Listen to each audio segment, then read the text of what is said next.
Welcome to the Teamwork Monster Hunter Podcast Show. It's episode 91 for the 9th of February 2013.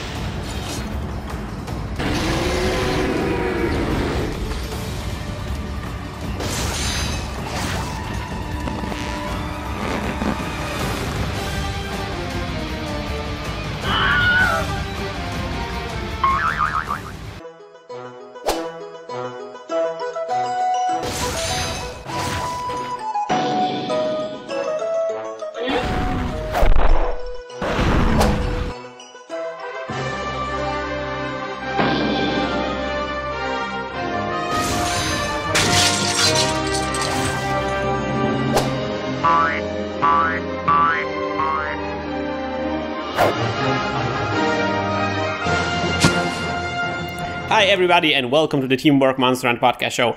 I am Christian from Game Design Reviews, Game Design Scrapbook, and of course TeamworkCast.com. And I'm here with an illustrious collection of fighters which I would like to introduce to you right now. Right to my left I have Putty. Hello! And off camera I have Naxella. Naxella. Hello. Well, that's a good simulation of Naxella. Hello. And for there we go. For a second. And for today's episode, we have invited two incredible guests, which I would like to introduce. Which I would guess introduce yourself to the audience. Who are you guys? I'm Charles. I'm the game designer for Artisans. And I'm Kai. I'm the programmer for Artisans. So what everybody's asking themselves right now is, what the hell is Artisans? Artisans is sort of like a 2D Monster Hunter. We're making a online action platformer where there's more emphasis on customization and making your own custom gear all the way down to drawing what it looks like. Mm-hmm. So you are developing this game right now, as I understand, right? Yes, we are. We're, in fact, running a Kickstarter. We've got about few days left in it. We're already successful, so we've got enough money to make our alpha this summer.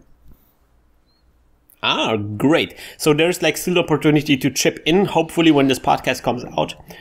So we will post like links all over the place if you guys want to check it out. So you can like donate and help those wonderful two gentlemen in their noble pursuit of creating like a copy of Monster Hunter. But right now, you guys are also like fans of Monster Hunter, I would guess. Yes, huge fans. Yes. Sweet. So they decided to join us in Monster Hunter Try, which is the game we're playing right now. And we decided to leave our Smurf accounts at home for this one and fight a Devil Joe, which is the worst idea ever, I think. Sometimes you just gotta fight a Devil Joe. You know, that's just how it goes. Somebody's gotta do it.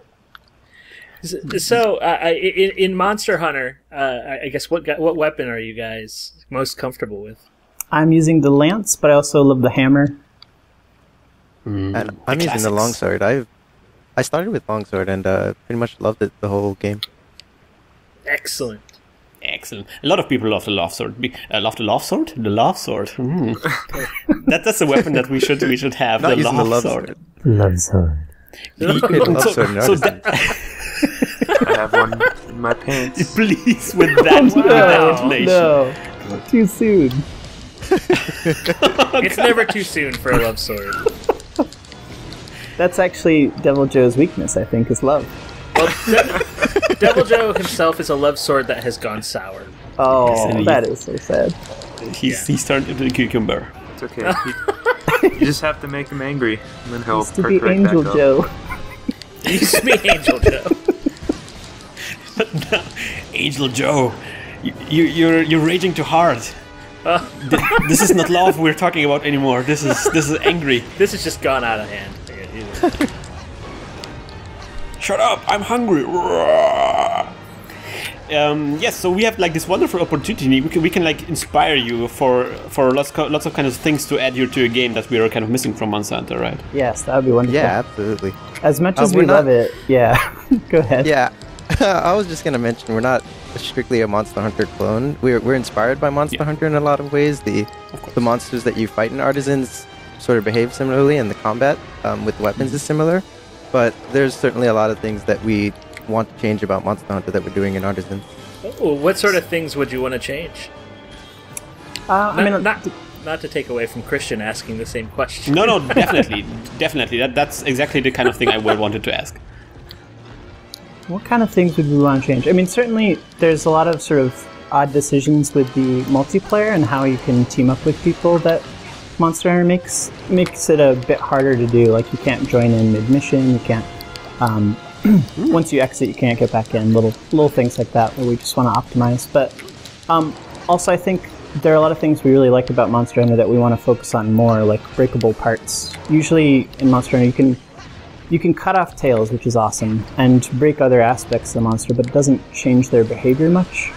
We want more of a focus on that, like aiming for specific parts. Since we're a PC game with the mouse, you can really aim for specific parts of the monsters, break them off, harvest from them separately, get materials that are unique to those pieces. The kinds of things like you'd really hope was more true in Monster Hunter than it is. Mm-hmm. Yeah. And in addition to the monster fighting stuff that we'd like to change, there's a lot about sort of like the back end of Monster Hunter, playing online with people and trying to party up, that is not ideal. Yeah. And Capcom hasn't necessarily done a great job marketing to the Western audience. That's very true. Indeed. Why do you guys think that Monster Hunter hasn't done as well in the West? I guess for me, the question kind of comes in solo ability. I think that a lot of gamers, even though we have a ton of online connectivity things, I think it's really hard for people to want, because we have such a perception of gamers as terrible people. Like, we talk about League of Legends, the first thing you say is, "Oh, those people are terrible." Yeah, the community is awful. Yeah. So I think that a lot of it, that's kind of a huge negative. That's kind of stopping Monster Hunter from being really popular here. Interesting, because of the huge emphasis on cooperative play. Yes. It's also a damn hard game, right? Yeah. It is. Yeah. Especially there's also one thing that like the way you play online, like a lot of the Monster Hunter games focused very much on local co-op or local multiplayer, but not so much on online multiplayer. Like Tri is the first one that had internet multiplayer. Right, of course, all the handheld versions. Yeah, and so in Japan, that's kind of a very logical thing, because people are able to play with each other, because the infrastructure is much denser. And people just, people are living in cities, like in Tokyo. It's very, very easy to meet up with other people and go on quest together. And that's kind of a natural thing. If it's, you can see that in kind of stuff like the DS multipass, and it's not multipass. There's this pass feature for the 3DS. You know what I mean? Is that the thing that's deactivated in this? Oh no! Oh no! I got bit in Somebody the face. died. Oh, that's okay. Well, that happens to the best of us. I think there's still Street Pass. Yeah, Street Pass, exactly. That's the name. So that's kind of for the. I think it totally makes sense once you get into Japan, in this culture, in this kind of environment. What is the Street Pass? I'm not sure I've heard of it.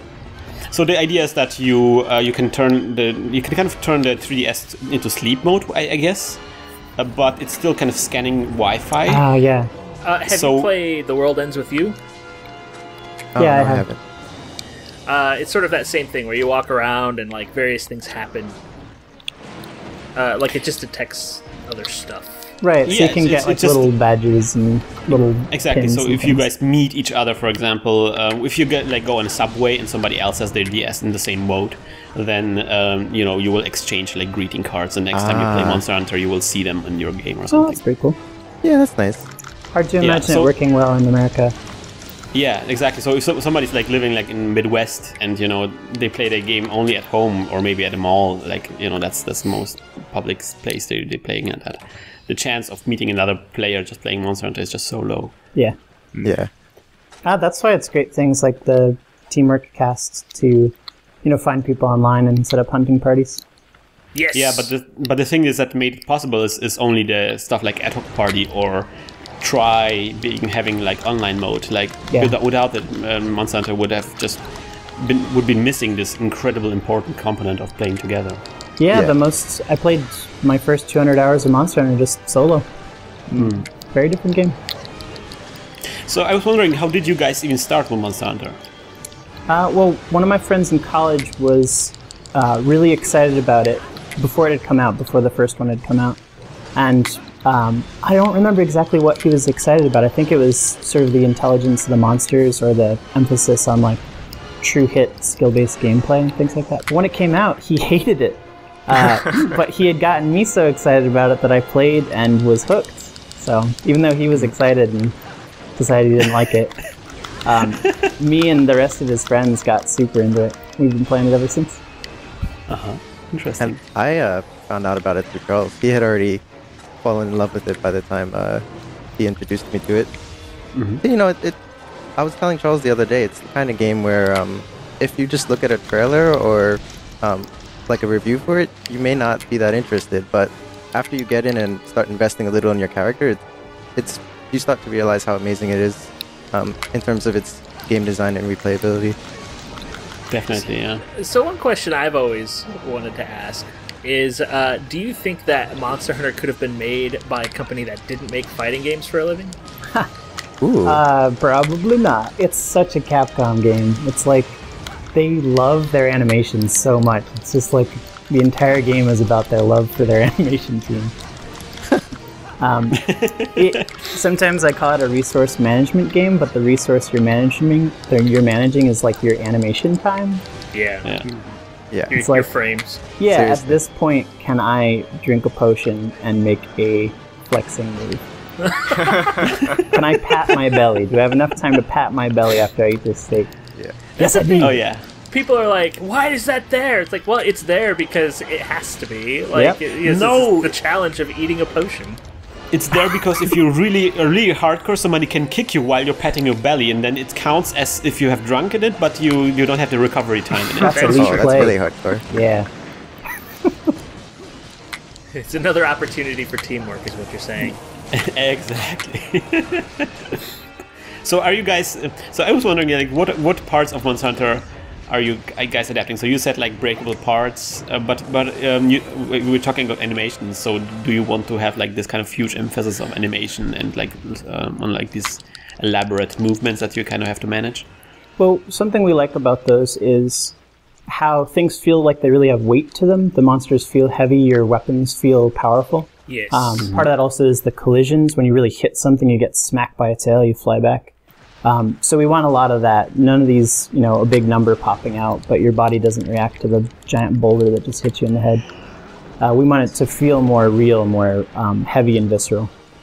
And also, each monster has its own specific mood set. Even if they're somewhat similar to each other, there's always at least one special thing they do that makes them different. And that really adds a lot of personality to fighting each monster. Both in learning the patterns and also just feeling good after you are able to defeat them. Man, his tail will not come off. For real. It's firmly attached to his body. This cucumber is tough. There we go. There it goes. Oh, That's a beautiful well tail. done. Carvey carve. Amazing. Speak of the devil, Joe. There he comes. Stay away. So you said it was like a side, like a jump and run kind of game, right? Yeah, it's a platformer. It'll have similar area and mission structure that Monster Hunter has, like how you don't have this sort of open world, you have these arenas. Arenas work really well for something like this, so you can't just sort of kite your monster and run away from them constantly. You're in this battle arena, and in Monster Hunter, each one's pretty much the same, the big circles. But in Artisans, we want to have the platforming component come into play at that point. So each arena feels more like a Super Smash Brothers play area or something like that. And you can move between them. Oh, I was going to say Ghosts and Goblins. Sweet. Old school. Another Capcom game. Yeah, Oh no. yes. You know which one I really enjoyed? Not Ghosts and Goblins, but the spin-off on the Game Boy. Ghouls and Ghosts? Demon's Crest? Oh, that one. It wasn't Demon's Crest. I'm not. No, Gargoyle's Quest. Oh, yeah. The one, it's like an RPG. Oh You no, go around. Kai! It's a little bit RPG, but you're playing kind of like as a bad guy from Ghosts and Goblins. Yeah. I thought it was amazing. There's some really great platforming in there. Yeah, there's actually the other spin-off that I was thinking of is Demon's Crest, and it's like an actual platformer, and you're playing as the Red Armor. Man. Uh-oh, Devil Joe's ain't mad at me. Okay, so wait a minute. So you're making a platformer on a PC? How does that work? Well, you use WASD for controls. You can jump with W or use space to jump. And what it lets you do that you can't do on platformers on console is... Oh! Let's talk You more cannot blocking. So this is, Can I carve you? I want to carve you now. welcome to No, you the... should be able to carve me for your, like, shame and things like that. This is the hardest part of recording a podcast, is playing and talking at the same time. It's impossible. Yeah. People make are fun not of us. appreciating. You don't get better at it? You do, but not at the rate you would think. This is also the reason why Nexala appears as if he's the best of tournament podcasts. Of course, it's also because he's very good, but also that because he's talking the least. It's true. So what was the question? Yes. So how does the platformer? How do you platform on PC? Yeah. Well, one of the benefits that makes our platformer, not a typical one like Mega Man or something, is you can use the mouse for aiming, so for more elaborate aiming into the air. Sort of more Metal Slug style, I guess, but even that was discrete angles, like diagonal and up. I was going to say Shadow Complex, but I guess that's maybe a little weird. But I think it Terraria didn't and came out on Astronauts. PC, right? Oh no! Oh, Putty! I made No! Do you have Stinky potion. stinky boom, stinky I can bombs? get there! I can get Oh, there! man. I can use potions to keep you alive. Oh, Yeah. sweet Oh gosh! guy. Well Woo! done. Oh man, That was the most furious intense. thing I have ever done in my life. Oh, man. I love the hopping. Warning! Oh gosh, I got hit. Of use course, another I warned people life and I got potion. hit. Wow, Life potions.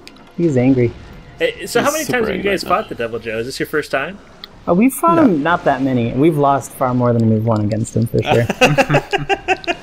We usually take him on with like 2 people and barely get through. Yeah. But that's the other thing, is it's always epic. If you do manage to win and you've got like 5 minutes left, it's extremely satisfying. No, don't leave, don't leave, don't leave! Warning! Come on. Go, go, Jump go, go, through go, it go, like a go, dog. Oh, he was so close. He is Is he leaving. going? Yeah. He's leaving. That's good. We have some space. Did any of you bring traps? Yeah, I have a trap. I have traps. I have lots of traps. Should I trap him? We might think about it, yeah. It's a captured quest. So Oh, you're it's a gonna- capture quest. Yeah. Kai, you have Capture Guru, yeah? Yes. We just Sweet. need to paint them. Oh, right. That little thing. Oh, he's so tired. So, also one thing I was wondering. So, if you said you have like multiple stages, so how are they like left and right, or can you also go like into depth, if so to speak? So, if you can like go into the screen. Yeah, we have exits what I mean? in the foreground and background, so you can reach areas that are sort of behind the area you're currently in a Mario is missing kind of way. Yeah, exactly. It's Mario. He's missing. He's missing. We don't know Oh, where he he's not is. ready to capture yet? No, he's not. It's... We are But the missing all of beatdown the is good mighty. hunters from the podcast, Shepard and Nexala. By the way, where's Shepard today? Shepard probably got snowed in or something. We don't really know. We want to really have him. He had Well, to he go back to originally- his home planet. Yeah. He originally wasn't going to be here, which I completely forgot about. And then he got snowed in, so maybe he's making snowmen that are like bankers.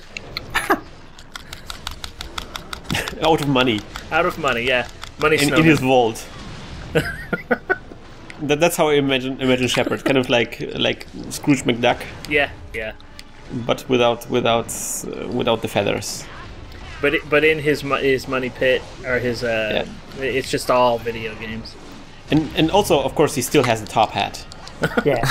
He's a have to. featherless duck with a top hat. That is That's pretty ugly. exactly what Shepard is. That sounds amazing.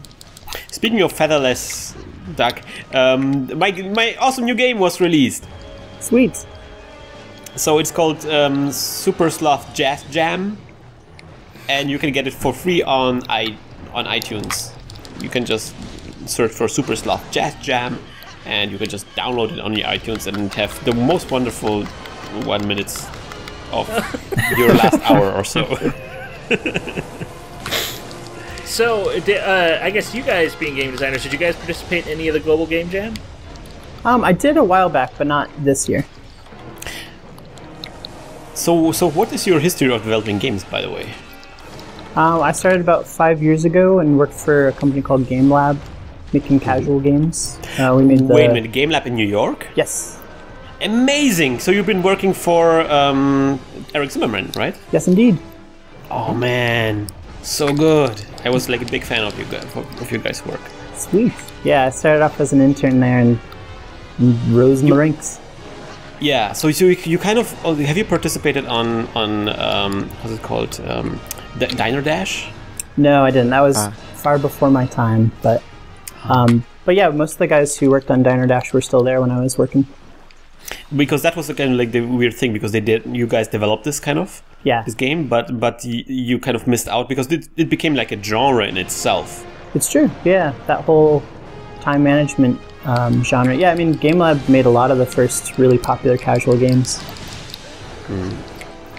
But you never saw Game Lab never saw the money from all of this, right? Well, I think they had a publisher for all those, so they owned the Diner Dash brand. Game Lab, I think, had a little bit of a stake in it, but ended up selling Diner Dash to Play More, I think. Forget what yeah, probably. Yeah. Is he ready to capture? How can we tell? Is there a tell? I can't see. Yeah, I have a capture guru, but I need to be able to see his icon, and we're sort of all standing on him. You can. Oh no! I'm getting eaten, guys. I'm getting eaten. I'm gonna die. I'm gonna die. There's nothing. There is no way I can do this. I don't have any. Use potions. Oh yeah, use potions. Try to flinch him. You have to keep me alive. I'm trying to flinch him. That was my last potion. Amazing. Gosh, we did this! It We did this! worked. Oh my gosh, teamwork! No! Get out of there, man! I'm going. Oh, I really want him to be capturable very soon. No, he's still not capturable. This wasn't fun. More of this. Why is he still not? Because he's freaking amazing, apparently. He's Superman. We cut his tail now. Now it's for reals. Now it's for realsies. Wow. That was incredible. So you guys have been making this game for, I guess, since you were in school, right? We've been planning it for that long, but we've been in serious development for just a year. Also, Artisans was an idea that started with Charles and our other co-founder Adam about 5 years ago as their grad project, and we worked together at a game company called Eline, where Charles sold me on the idea, and that's the company that we left most recently to start working on Artisans. And when we were there, we were working on a game called Game Star Mechanic, which is like a game that teaches people how to design games better. I heard about that, yes. Yeah, it's like an RPG, but you, instead of earning sort of new skills and stuff, you earn new sprites to make games with. So a sprite isn't just sort of a visual asset in the game, it's like a new enemy that you can use to make your own games, and you have to fix broken games to progress. Oh, that's neat. Yeah. What's an example of a broken game? A broken game would be like all the levels work, there's bosses, health meters, all that, but for some reason it's technically impossible to get through, and you have to figure out what is making this level impossible. Is it impassable, or do you just not have enough life, or what? And you have to get in there and fix it, make it possible, and then prove that it's beatable.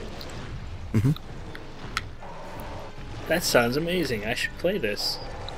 It's pretty fun. Is this for Yep. what? You said it's for iOS? It's for browser, and it's free. Browser. Yeah, it's a Flash game. It's a very, very large Flash game. So here's an inspiration for your game, guys. So we're fighting Devil Joe at this cliff. Yes. How awesome would it be if we could just push Devil Joe off the cliff? It would be extremely, extremely awesome. We can jump off the cliff. Yeah, I did. Yeah, but he accidentally. I'm about to come back. But yeah, I fell off. It would even be pretty cool if Devo chased you down there or something. Oh dear. You know, I'm still. I ordered the original Monster Hunter guide from Brady Games. Mostly because I want to scan the page that says that you can cut monsters' heads off. Oh. It's still like it's my favorite urban legend. Monster Hunter in Urban Monster Legend. Hunter. Yeah. Wow. Yeah, speaking of guides, I don't know if we talked about this, but the guy will come out in America, right? Yeah, we talked about it last podcast. Oh, did we? All right. Yeah, Brady I thought that Games. was amazing. Like the huge telephone book sized one. Oh, That's man. really Turbo now. Sweet. All right, Easy let's capture. get to it. Okay, good. Yep. Do you think he'll stay long enough to get captured here? Hopefully, I don't die here. All right, I'm gonna put I a still trap have down. a shock trap. Who sets up the trap? I'm setting Whoever it now. can. Yep, it's down. It's right next to him. Whoa, almost dead. Ah. Oh man. So Superman close. dive for the win. Superman. Come Oh on. no, I think he's leaving. Oh, Okay, no problem. I have still one. for the love of Joe. One shock trap left. For the love of Joe. That's 2 traps he's abandoned. I tell She's you. a Yeah, I know. clever girl. And then another Devil Joe's gonna show up in the bushes behind you. He goes. What's up, guys? Hey. Okay, this is like a completely invisible Sweet. trap. Must work. Yeah, you Nice! go. Yay! Success! That, Wow, that was a that's hard some sweet job. triumph. This was a triumph. I'm making a note here. Oh no. Huge No, success. no, not that song. It's Everybody inside the Joe. overstate my satisfaction. Do you don't like the song, Nick? He hates Portal. I don't hate Portal. What? This is a lie. But you think it's overstated? No, it's like Monty Python references. You hear them and Oh, you're yeah. like, oh no, my brain. I know what you mean, Jelly Bean. Ah, gems. Yay. Sweet, I got some good stuff. So people always say that it's very difficult to get like projects funded on Kickstarter. Like you have to put a lot of work into it. So what was your project? Is at this point your project is founded, right? Yes. Okay. So what was your experience so far working with Kickstarter? It was quite unique. You know, we had a lot of assumptions and plans and things we wanted to have happen, and it looks like we were right, but we're actually funded for very different reasons than we expected. We put a lot of work into preparing like press releases, and we sent out lots of personal emails, and we made a really nice video. I think the video definitely helps. That gives people confidence in the product and things like that. But most of the press we got was unsolicited. They just wrote articles about us or emailed us and asked for interviews, and it wasn't actually from our press releases mostly. So you think the guys who wrote about you never read your press release? Yeah, because many of them, we never sent them one. Like, we got covered by Forbes, but we hadn't reached out to them at all. Yeah, I was reading that article. I was like, wow, Forbes, that's I amazing. know. What? Yeah, I that's didn't know really Forbes cool. were about video games. But right, also, so- we got a ton of backers from Kickstarter itself. We got chosen as a staff pick and project of the day. And that's great. Yeah, more than half of our funding is just from that. Yeah, that helps a lot. Like also like when people are talking about stuff like Steam, just being on the front page of Steam just helps so much. Yeah, which Really is funny does. because then it shows that it's not that your product is good or bad. It's like your product lacks exposure. It's just people don't know Yeah. about it. And if they did, Yeah. you might actually get a lot of people who enjoy it. So that's like the very very common thing for like new developers to think, like if their product's not selling, oh, I guess my product's not good enough. Yeah, nobody likes it. No, it's probably nobody knows it exists. Yeah, that's mostly what the problem is, not the fact that there's something wrong with the product, because the most horrible games are selling like cupcakes, Yeah, yeah. Yeah.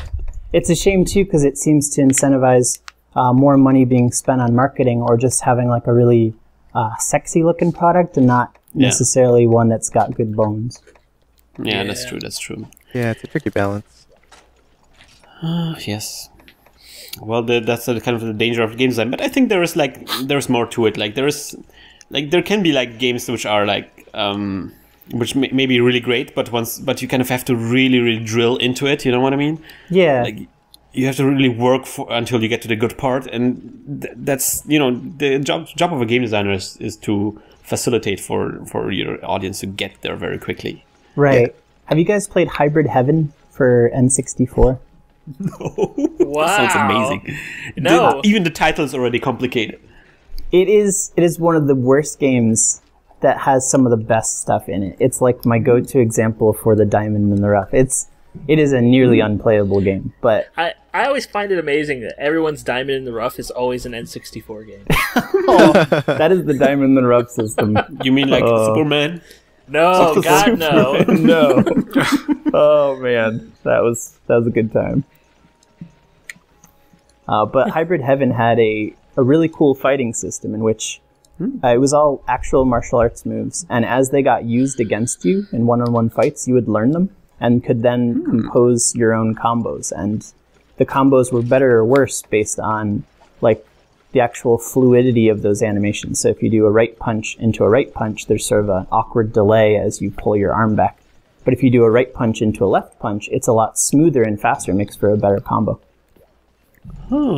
That's a very intricate system. Maybe I have played this game. This game sounds familiar. It was super hyped. It's a Konami game. It was supposed to be like their next big action franchise. And they got all this fancy voice acting, and they thought their graphics really great at the time. And, it just really sunk. Oh, I remember the box.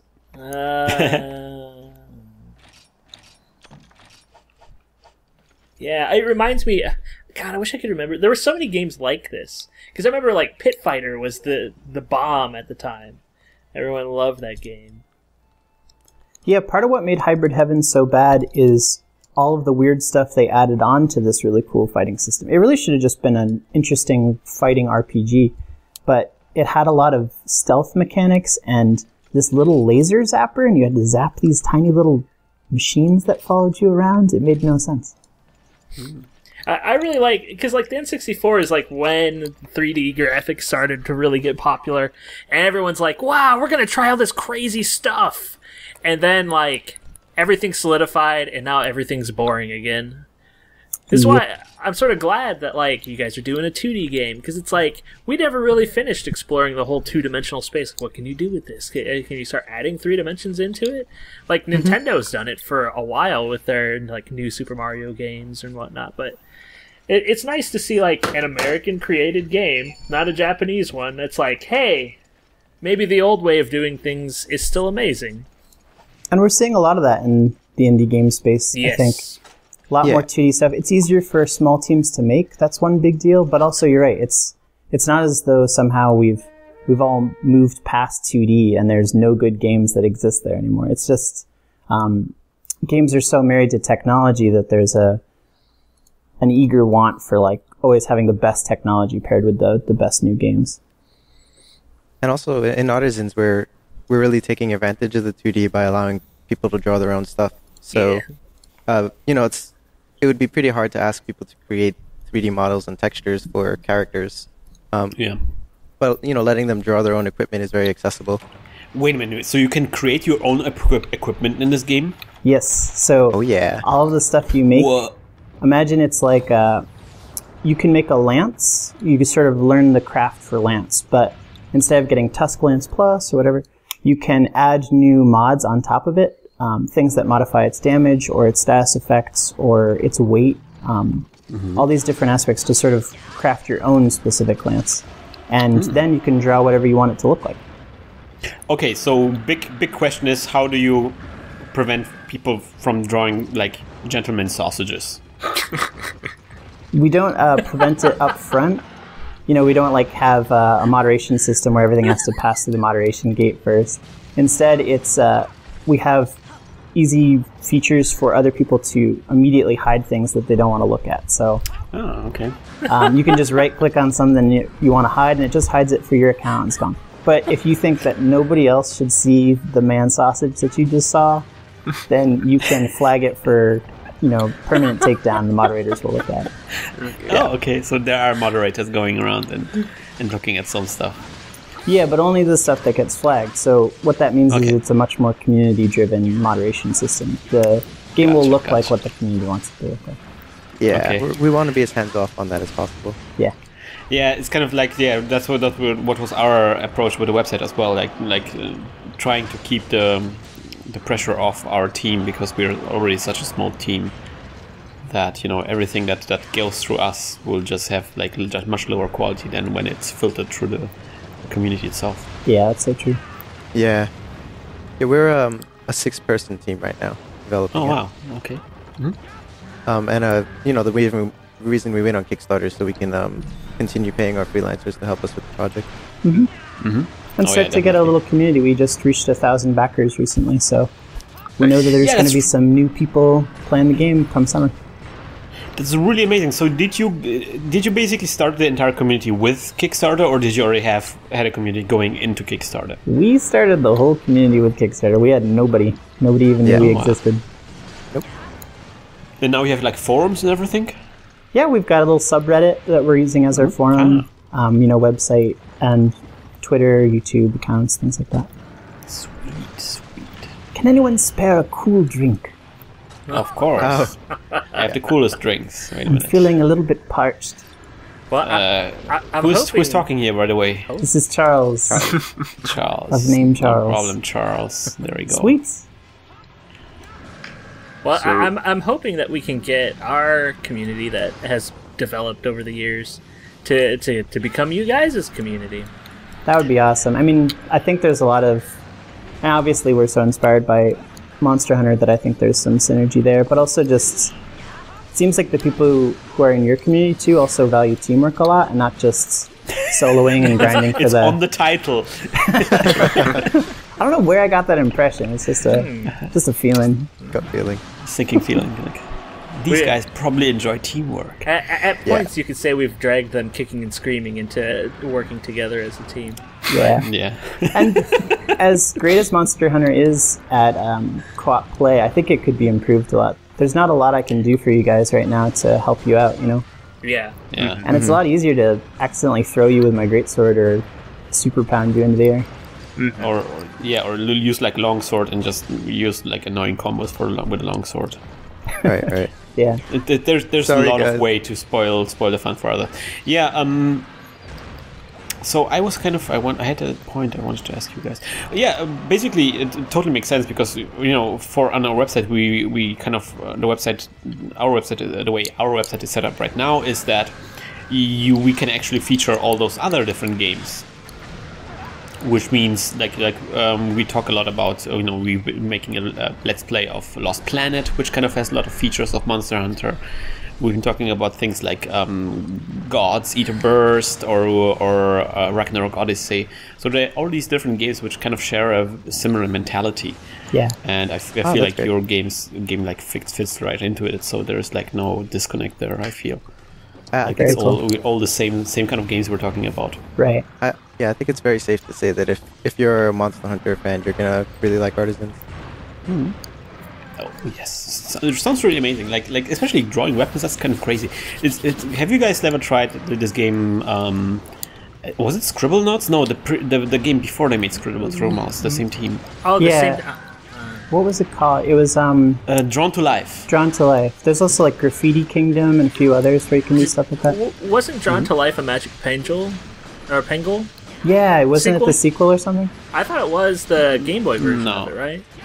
No, the first one was Drawn to Life, and then the Magic Pen, like it's Magic game where you have Magic Pengel. Yeah, did that even come out in the US? Yeah, it came out in the US, but it is a Taito game, so I don't know. No, that the Magic. I think there's some crossover there. I remember there's like some weird spiritual sequel thing going on. Maybe. Let me see. But yeah, that was also the game where you could like draw everything, draw enemies, draw your weapons. Yeah, part of the thing that confuses me so much about those games is, I think they're all single player. I mean, Scribblenauts Unlimited I think has some sharing, but like I don't know if I can draw my own stuff. Probably the only reason I want to do it is because I want to show you guys. Yeah. And I want to see you guys running around with your own drawn equipment and helmets and stuff. And So I think if it's single player, I just don't care that much. You know, So let's say I make a weapon that looks like a sausage, not a gentleman's sausage, but like a real Yeah, sausage. it's a straight up regular Italian sausage. I got it. Yeah, or like a kielbasa sausage because I'm sweet. from Poland. I mean, spicy. Yeah, like really like coarse, nicer sausage, and I think that that's a kind of good weapon to fight monsters with. Yeah. Can I share my sausage with other people? Yeah, you can put your sausage in the trading posts. And then people can buy my sausage and use it? Yeah, they could buy your sausage. You could even make a bunch of sausages and start a sausage store. Wow, that's amazing. I'm totally gonna do this. Oh, he's got some hot, explosive rocks. Could you guys talk about some of the more creative designs you come up with? Like, in one of your videos, you have a beard that reflects projectiles. Yes, we do. Northington. So, to explain, like, sort of what that is, that's someone taking the mask craft, that could be any mask, and he draws a beard for it, and then he picked the mod reflective so that it reflects projectiles. And each mod comes with the pros and cons, so they always stay balanced. It's not just like objectively getting better. So reflective might reflect projectiles but take more damage from melee attacks. So in the end, you end up with Northington's beard that reflects projectiles, but that's only because the player made it that way. So part of what's going to be fun is combining all of the different things that you make to really create a character that you call your own. So the only reason that makes some sense, or it is kind of fun, is because it's part of Northington and is involved like his flannel jacket and his boots that he's wearing and the axes he wields. So part of it's going to be building up your character over time and then swapping things in and out. Good night. I have an energy drink. Ha! I feel Plot twist. so sleepy. Oh, Get up. Oh, were we fighting a monster? No time to sleep now. Like you? So as I understand it, you can like customize a lot. You can like create like your own items almost, right? Yeah, because the mods are all stackable too. You can combine as many as you want and lots of the same one.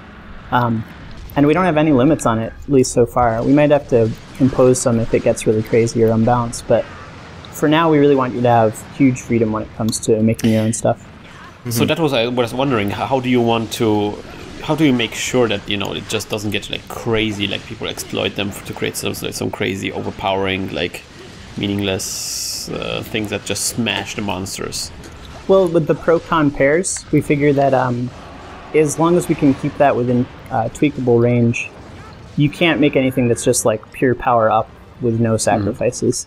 So there's no leveling up either. You don't get level 47 equips or anything like that. Even in Monster Hunter, there's no levels, but you still get objectively better equipment over time. Right. In Artisans, we want it to be more like Magic the Gathering, where there's a broader range of cards and options for your deck over time, but it's not that any card is objectively better, although there are definitely better cards in Magic, but instead they're more powerful but come at greater costs. So yeah, Magic may be a good example. Yeah, there is maybe not so thing that as a card that is like totally overpowering, like totally killing everything. But there is something as decks that are based around the idea of creating like this impossibly broken combos. Yes. And then at some point they go in and say like, man, you just aren't allowed to use this card more than twice in your deck, or this is banned from a tournament play kind of deck. Yeah, we might. I mean, that's a sign of success if you've got to do that because you've been in business for so long that you have hundreds of thousands of options, and it turns out that few of them are actually broken ones. I could see having what Magic calls a standard, where for competitive play you make certain things illegal. But I'd say for because the game is co-op and not PvP, I think it's a little easier to keep a lot of those combinations in the beginning. When they start to hurt play because everyone's just using the same exact combo, then we might step in and take things out or take a mod out. Also, this is a big reason that we're an online, ongoing game. Yeah. So we plan to be continuously balancing it if we see that certain combinations are getting out of hand. And listening to the community, like something I hate is when the community is actually really enjoying something that's sort of broken. And I think there's a way to balance it without removing what they're enjoying about it. And I think too often designers don't even... It's not that they don't listen to the community, but it's that they never heard them in the first place. So they go and make the change the way they think they should make it, which is often baby with the bathwater kind of thing. They just remove the entire thing and don't keep some of the fun. Or like they change it so they rebalance some equation somewhere, and nobody knows what the hell they just did. Yeah, right, and they don't release a patch note. Or if they release a patch note, it's not public enough. Yeah. Yeah, now like the thing that you enjoyed so much because it was so powerful is unusable.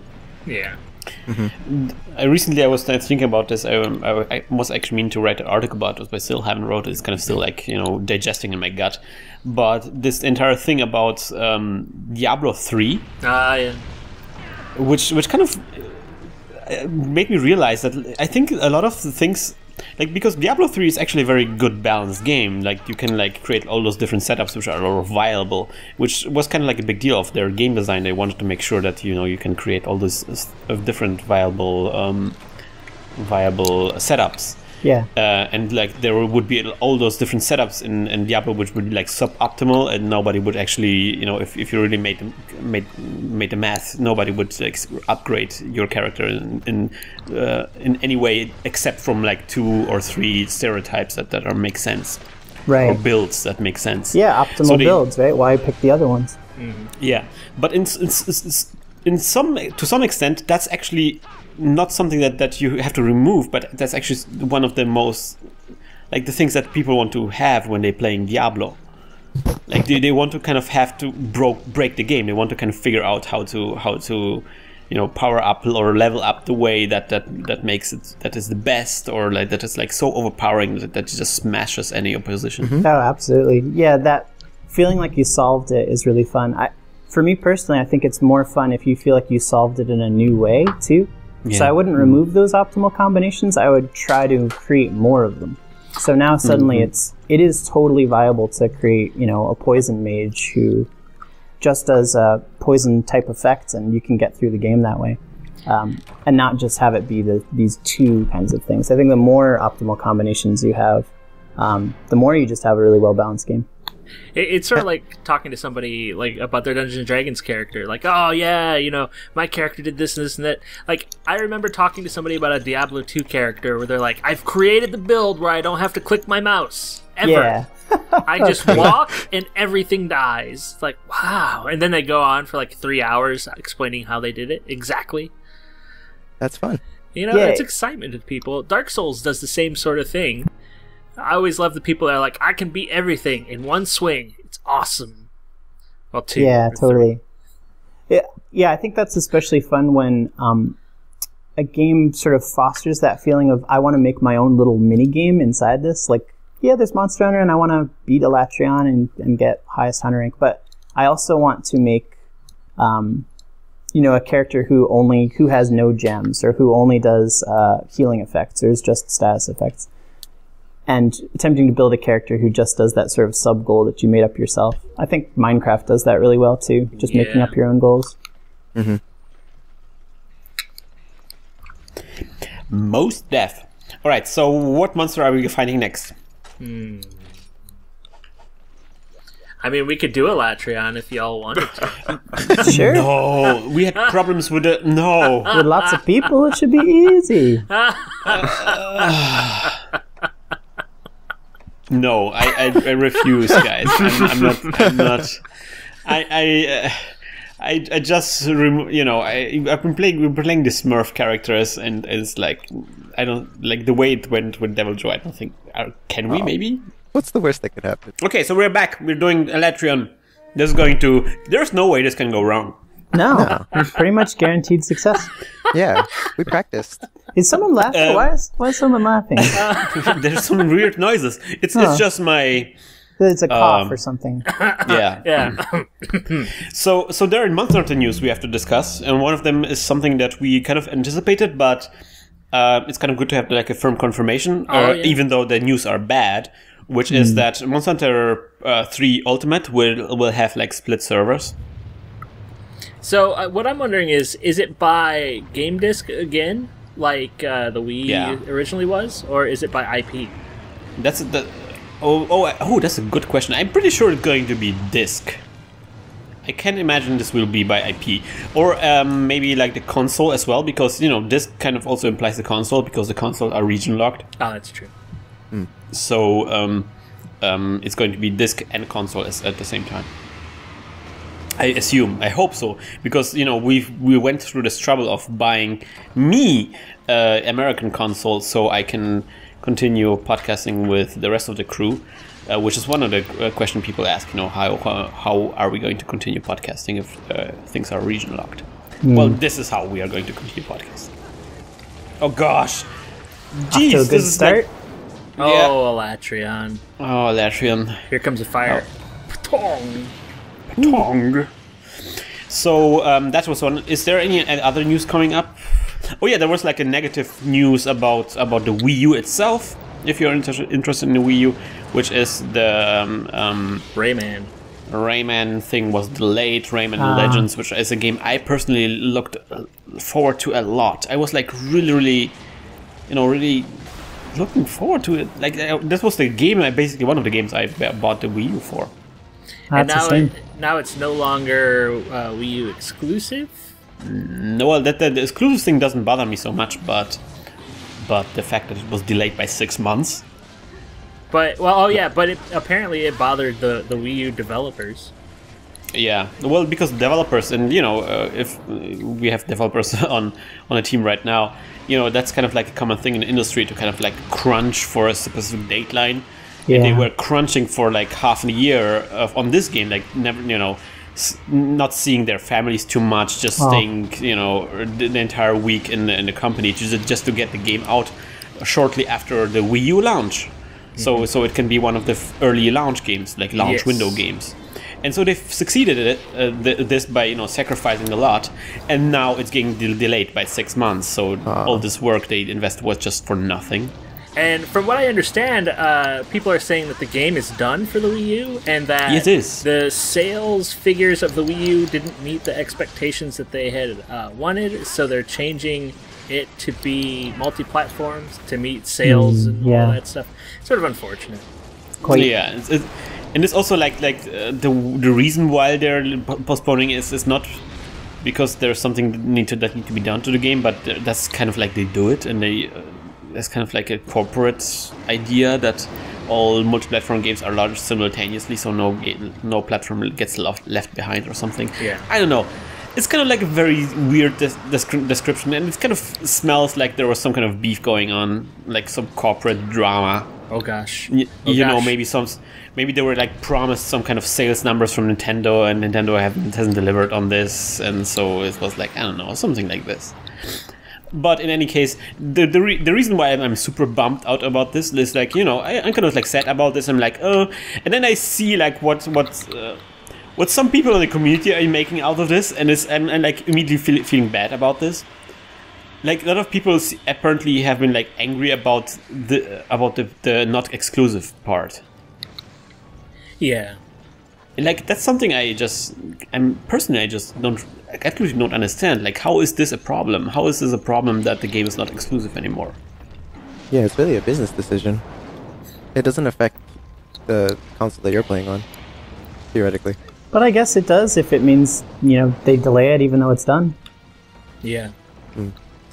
Well, actually, it's not a very uncommon thing. Even like we had a German YouTuber called MHUs, which is a very nice guy. I follow him on Twitter, and he was also kind of raging about specifically the fact that the game is not exclusive anymore. Like for him, it was like he bought the Wii U and he didn't really want to have it. But there are a couple of exclusives, and now there's even one less reason for him to have it. So he's kind of like raging out, and he raged out hard about this. And for me, it's like that's just such a, I don't know. It feels like such a because for me, it's like if I enjoy a game, I want to have as many people as possible to enjoy this game as well. True. I think if MH3U came out on PS3 like a month after it came out on Wii U. And I bought a Wii U for Monster Hunter, it would be a little disappointing. I think I'd prefer to play it on PS3. Right. Oh, really? Yeah. I like the controller a lot. I like the system in general. I had like, do you have a Wii U? I do not yet. And I say because I'll probably get it for Monster Hunter.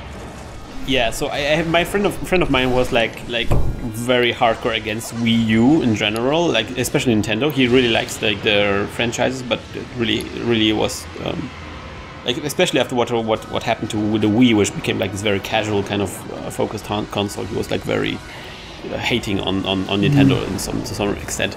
So I just returned. I brought a Wii U to him, and we played some Nintendo Land together. Nice. And it just completely changed his mind. Yeah, I heard it's fantastic. I mean, he still doesn't want to have the console, of course, but it's like, but he kind of get the point. Like it's the actual experience of the Wii U is amazingly, like surprisingly good. Nice. They have like some amazing stuff that is still missing from the PS3, which makes it like one of the most like the best online implementations we have on consoles right now. Which is like a built-in Twitter system, and you can post like images and screenshots to everybody else, and you can follow people. It's like very elaborate and very modern. Yeah, I like it because I mean 360 tried this, but it was all like use your apps to log into this particular device instead of like integrating it like the iOS has done. So yeah, so that's what the irony is. Like none of the stuff that we're describing right now is anything that is tied to the hardware. Yeah. Like maybe the fact that you can draw images, which is kind of like a big deal on the Wii U community. That the fact that so many people are drawing like really amazing artwork and just posting them around. But theoretically, like every like PS3 and Xbox could have made this kind of system, but they just haven't. Yeah. Oh, good job. Nice. Oh, he's on the floor. Get on the floor. Everybody hits the dinosaur. One thing we might consider doing is running over to this platform over here and getting him stuck. Ooh. Oh, that's fun. Whereabouts? I see you. Yes, he got stuck in one of our matches last night, which was surprising to us. Let's try it. Okay. So, I guess poking him. Bringing ourselves back to the world of Artisans. Yes. You guys are talking about putting it on at least Steam. Are you guys talking about like other platforms as well? We're looking at just PC, Mac, and Linux on Steam for now, but we're interested in possibly doing something on console if we can manage it. Yeah. So how would you bring it on Steam, like through Greenlight? I think that is the way currently. I mean, it sounds like Gabe Newell may change that shortly, but we're in the concept section now, and we'll move to the game section once we've got something more playable. Mm-hmm. So that's going to be like the next challenge, the next difficulty to get through the stream Greenlight, because apparently it's kind of like even more challenging than Kickstarter, I heard. Yeah, I mean, communities are harsh. It's tough to have public opinion be what gets you into a store. But of course, public opinion is what makes you sell in a store, so it does make some sense. Yeah, indeed.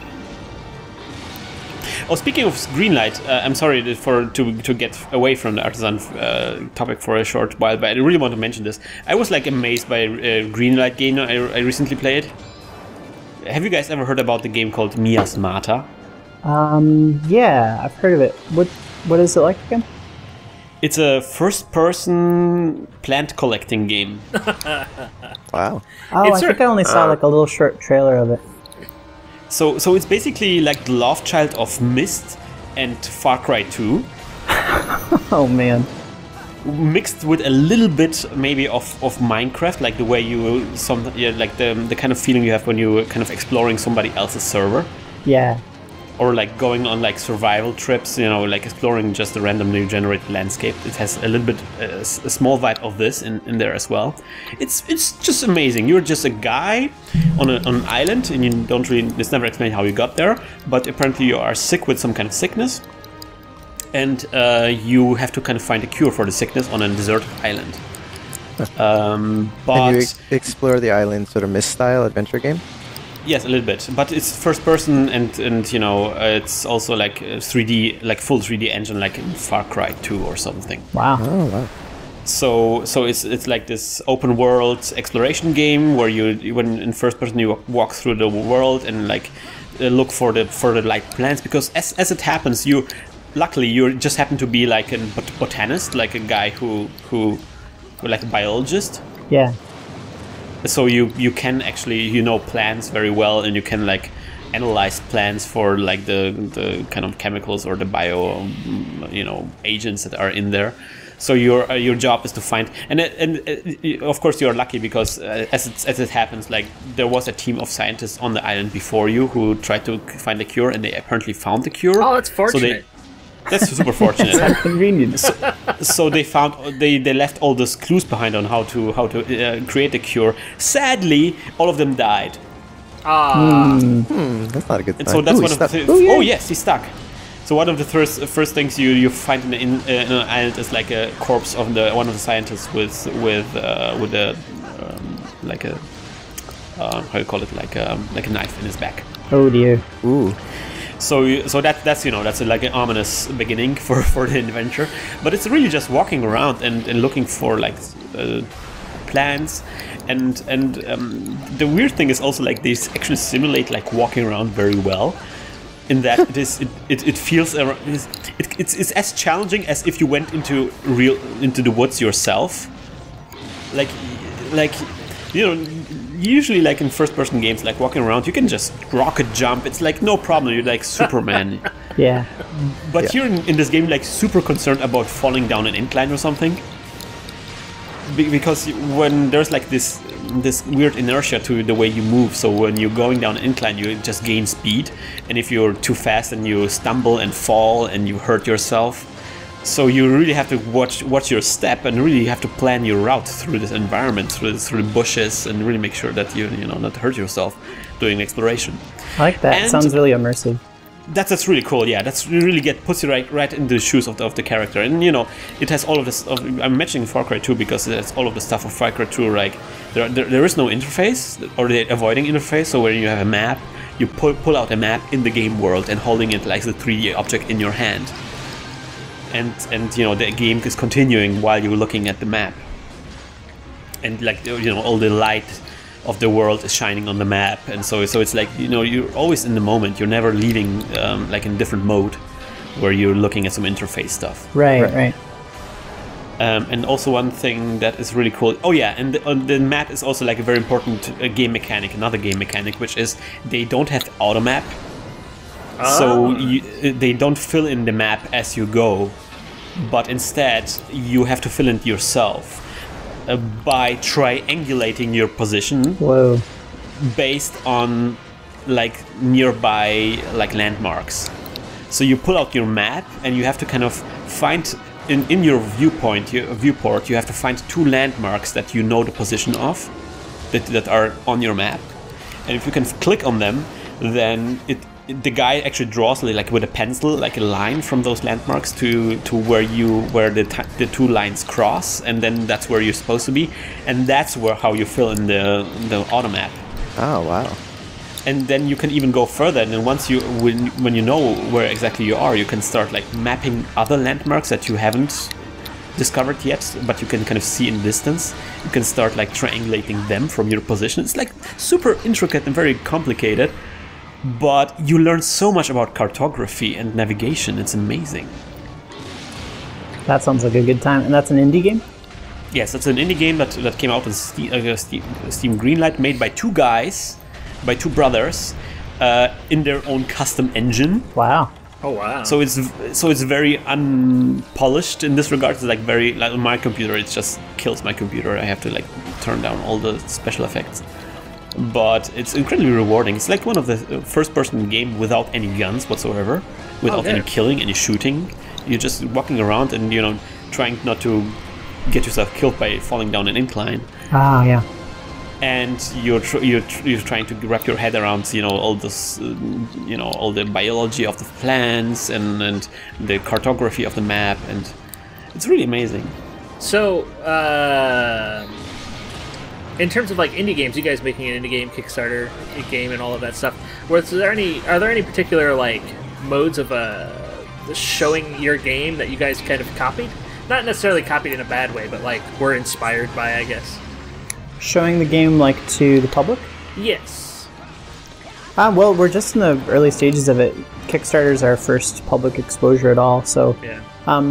We're doing little sort of dev diary videos, I guess, or design deep dives on things, which we've seen some other indie games do. In general, we want to be heavily involved with the community and really exposing all the guts of the development process, because not only is it's fun for us, we get a lot of feedback, but also I think that more personal connection to fans is something that indie games do really well.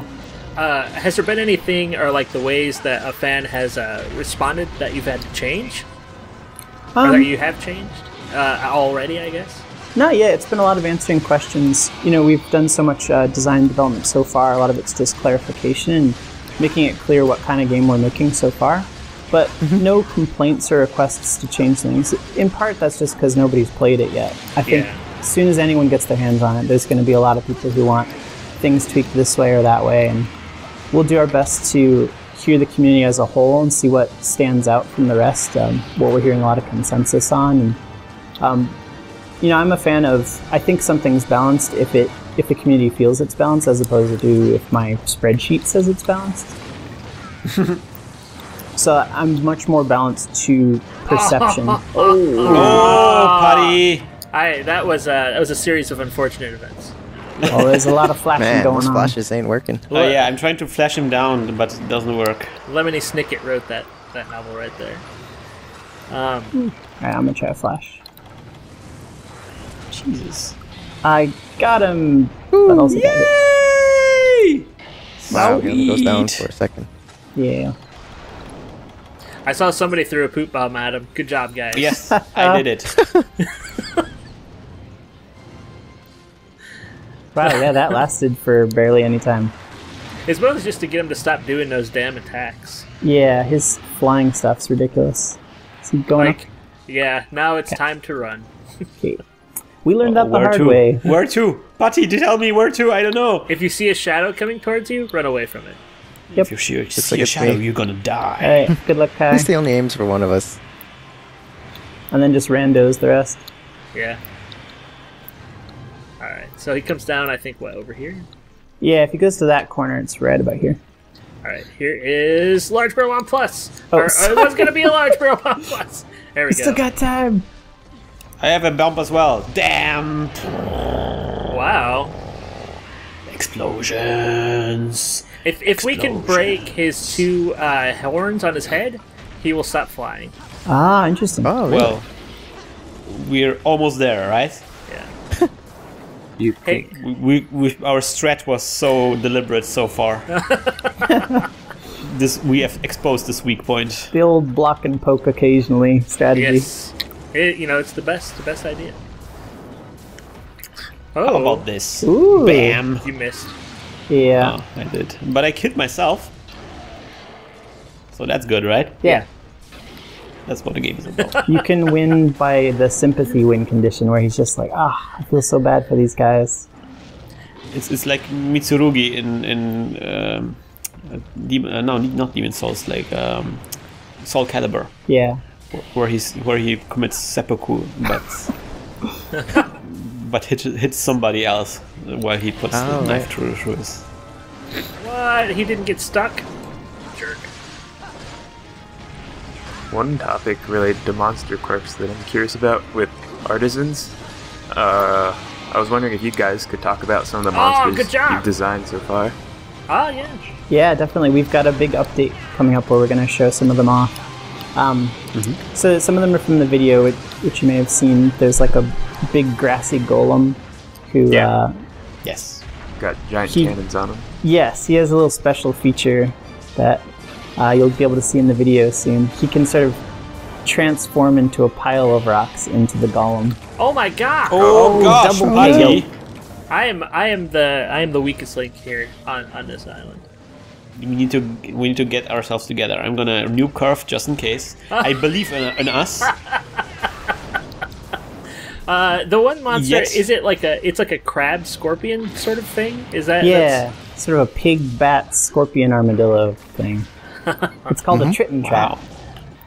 I like the really obvious, like, I'm going to hit you with my tail, but surprise, I have a tail kind of attack. Yeah. And Oh gosh, no! And it's Oh no! Christian, we failed them. We So faced Kai, you in that's a this. victory for us. No deaths on our part. I wash my hands of this. I'm happy. I'm happy. All right. But Well, of we course, also I'm contributed giving. nothing. So we were Yeah. close. Oh, We man. were close. I know that felt pretty close. So when you fight him now, he's going to have reduced health. No. Nope. Thanks for nothing, game. It Do only they do works. that at all in Freedom Unite? In Freedom Unite they do it. In Try yeah, they don't. Unite no. they do it a bunch. We do it for Sudeus, but that's about it. Oh, that's Oh, right, right. Right. So another monster that is not in the video is the Spangly Tom. The Spangly Tom is a multi-jointed sort of monkey cat thing with a spiked tail, and it actually breaks off of its tail, wraps its arms around its long ears, forms itself into a bow, and shoots its tail at you, and then it regrows its tail Wow, Well, Wow. another bow. That's kind that's of cool. crazy. Our animator is ridiculous and loves the challenge, so I keep coming up with monster designs that push him to his limit. So, I guess one question that kind of is related to this is you really enjoy pen and paper games as much as video games?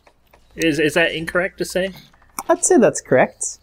So, I guess, especially with our fans, a lot of our fans will have never played like a pen and paper game in any fashion. I guess, but we do have a lot of fans who are interested in game design. So, in terms of like, I guess game design philosophy, are there like pen and paper games you would recommend? I mean, you gotta play Dungeons and Dragons. I think even if you don't like paper and pencil games, you gotta Yeah. play. And, play with your closest friends. If you don't have someone who's ever played before or knows how to DM, I think you can play with sort of a stranger in that capacity because they're a little bit outside the game. But it's best to play with a DM who knows you and knows your friends. Something like a PAX East or an event like that, they do a lot of... they have like a whole hall just for paper and pencil games and things like that. And you can have a really good time there and meet new people. So, we have some people I know that are really interested in going to Full Sail University, Yeah. which I don't really know. I mean, I guess it's reputable enough. Where did you guys go to school for design, or how did you guys get involved with this? For undergrad, I went to Hampshire College in Western Mass, and it's a school where you make up your own major, so I majored in multidisciplinary storytelling, which is not a thing. Well, you made it a thing. I made it That's a thing. And what it meant is I wanted to like make big stories where I drew pictures of the characters, wrote songs for them. Like I didn't realize I was doing like a lot of the production for games, but none of the game part. It's like all the multimedia production. I was really interested in that for a long time, but in graduate school I wanted to get more specifically into games and game design itself. And I went to NYU, the ITP program. Cool. Noxella, I am leaving. Okie dokie. I am out of here. So, so you're saying you went for storytelling, which is a lot of the conversations that I've had with our viewers are like, yeah, I just want to write stories about games and I want to do all this stuff.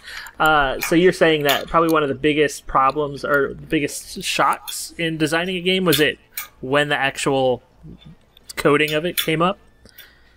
Well, back in undergrad, I never really set out to make a game, in part because I thought I couldn't. If I didn't know programming, I couldn't do it, at least by myself. So I think the things that I learned over time, which probably sound a bit obvious, is like, if you want to make games, you have to work on teams. Yeah. That's not completely true. There's a lot of indie guys who do it themselves. They're rock stars. But I think if you really want to realize some of your bigger visions, finding a great team to work with it's going to make your game better, I think. Well, that's... Yay. I'm a rock star. Yeah, you're all rock stars now. Also, And- You, to, or, yeah, oh, to chip in a little bit of my background, I'm not a game designer. I'm a programmer, and I've stuck to the programming course pretty hard. I went to Stony Brook University, and I have a major in computer science. And they offered a couple of game programming courses at that university, so I took those and got a specialization in game programming. How neat. And then from there is like internships and game industry jobs, all programming stuff. So when Charles found me, it was sort of a synergy because we have Charles working on the design of Artisans, and he had been working on it for a long time. Adam is our composer, so he handles all the music and sound, and I handle the technical programming side of it. Okay. How exactly did you guys meet? We met, actually we were both interns at Game Lab, but never on the same project. We just sort of met tangentially and didn't talk much. I mean, we were so busy, but then we both got hired to Eline working on a project that Game Lab used to have. And there, Kai was the lead programmer and I was the lead game designer, so we worked very closely together and formed a friendship. Okay, cool. The only thing I remember at Game Lab for some reason was you showing me like an XML spreadsheet of the design for that what would they work with? The JoJo's Fashion Show, was it? I worked on JoJo's Fashion Show 2 and Top Chef, both of which were very similar game designs, strangely enough. Fashion, food, pretty much the same. Yeah, sounds the same. And they had, it's a pretty ingenious little system. A guy, Greg Trefry, came up with this idea that you could take something really subjective like fashion tastes or food sense and sort of make it secretly objective data that you could form a game around by matching adjectives to different things. So let's say the game challenge is form a model who's wearing like Western clothes, which sounds like very difficult to do. Well, we have a massive catalog of clothes you can put on the model, and we come up with adjectives that describe Western, like let's say leather, black, blue, cowboy hats, things like that. And then for all the clothes, we attach adjectives to them to describe them. Wherever there's overlap, we argue that it is approaching Western. Actually works out pretty well. So I think I was showing Kai a massive spreadsheet of all of the clothes and all of their adjectives. It was ridiculous. It's like thousands and thousands of things. You guys are talking about subjective thing and make it into an objective thing. What was the argument video game that came out recently? Oh, I don't know. Oh yeah. Oh, I forgot. I can't remember the name of it, and I can't find it on Google like easily. It's about arguing? Yes. Yes. Is it a Phoenix Wright game? That'd be sweet. No, actually. Kind of a little bit maybe. But it's not. Yeah, it's like an independent game. I'm not sure if it's like a Global Game Jam game. It came out before the Global Game Jam, and what was it called? Ian Bogost tweeted it. So the idea is that you are supposed to, it's a flash game where you're supposed to make an argument. And you do this by associating the argument with things that the audience finds good. But you're also arguing against an opponent who argues for a different term. And you have to kind of also make your opponent lose by associating his term with things that the audience doesn't like. Huh. And I imagine through like text trees? Yes. You do it. Yeah, you do it by not text trees, but by associating the different terms in a tree diagram, or like a node diagram kind of thing. Huh? And there's like a. Whoa, that's the Aragon? Is that? That's the Aragon. I didn't even know the monsters could get that small. That's a special event quest. That's awesome. Oh my goodness. Just. He still hits really hard though. I bet. We have high rank armor though. So there's like in this game there's like the whole like a thesaurus engine running behind it, and it just randomly picks some terms. Ah, interesting. So you find yourself arguing for bananas, while your opponent is arguing again why bananas are bad. For cooperation or something. So it's bananas versus cooperation, and then you find that your audience really likes cars. So you kind of have to find the quickest route to cars from bananas. That is Argument peculiar. champion. It's called going like through this Argument thesaurus kind of champion. thing. Cool. Yeah. I'll link Argument it. That sounds like a great party game, like apples to apples kind of thing. Yeah. Yeah, it would be good. It is certainly something that seems to be. I think they have like 2-player mode in there. I'm not really sure. Yeah, 2-player game, 1-player game. And it's amazing because it's kind of, you wonder why nobody ever made a game like this, because it sounds so obvious. To me, it really felt like a Jason Roar game.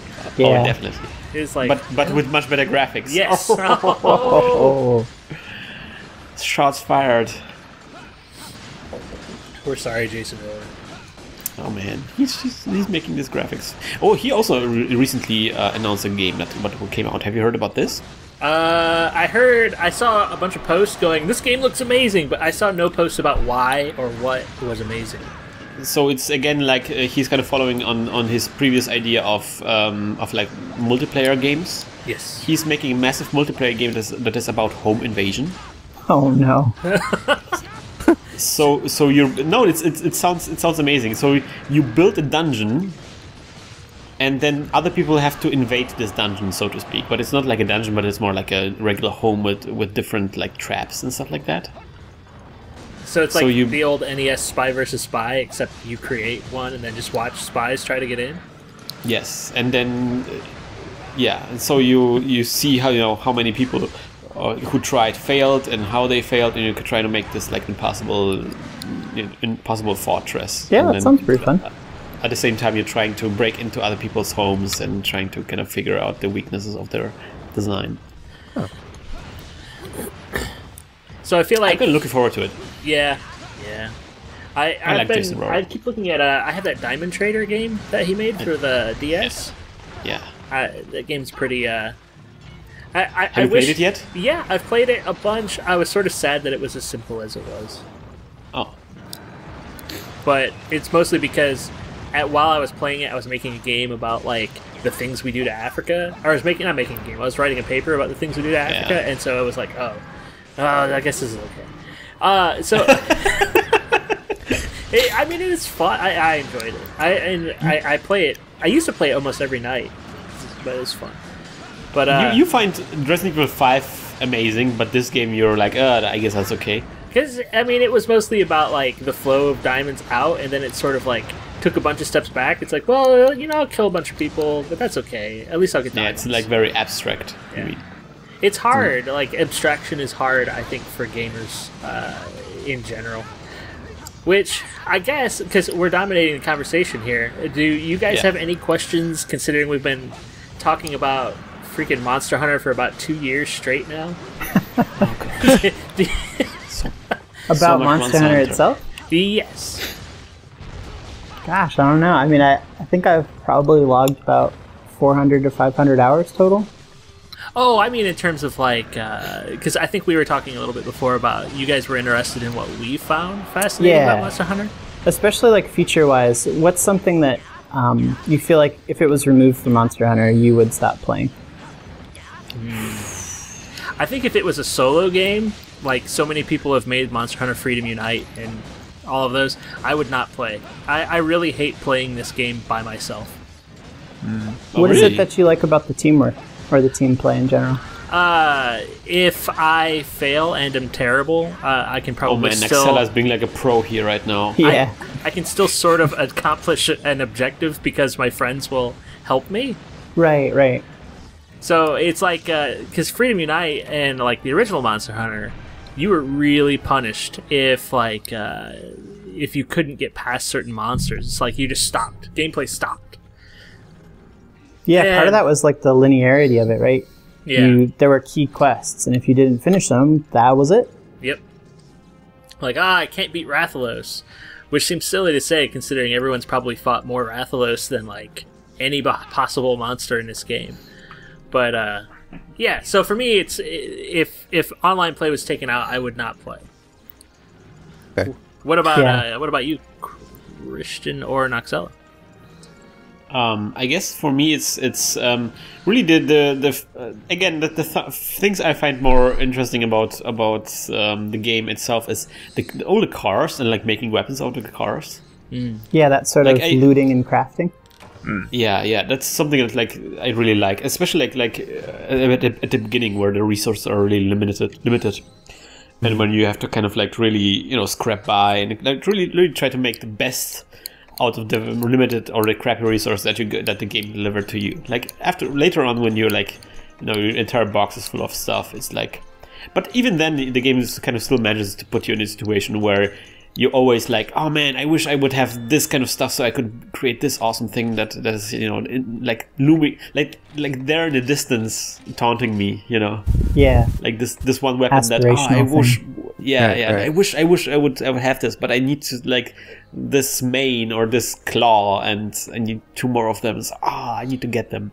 That's something that really motivates me. Yeah, the game changes so much over time. In the beginning, in some ways, it's almost more challenging in the beginning because your stuff is so motley. You don't have like a full nice set with armor skills. You've got like a jaggy head and a Uragan. Well, you probably don't have Uragan at that point, but like a Rhinopolis chest or something like that. Yeah. And you're really scraping by. You actually do the gathering because you need to get items somehow, but I don't gather at all anymore. And money doesn't really matter after a while. Yeah. Mm-hmm. It's except interesting. In Free Yeah, where things are crazy expensive. So what about you, Noxella?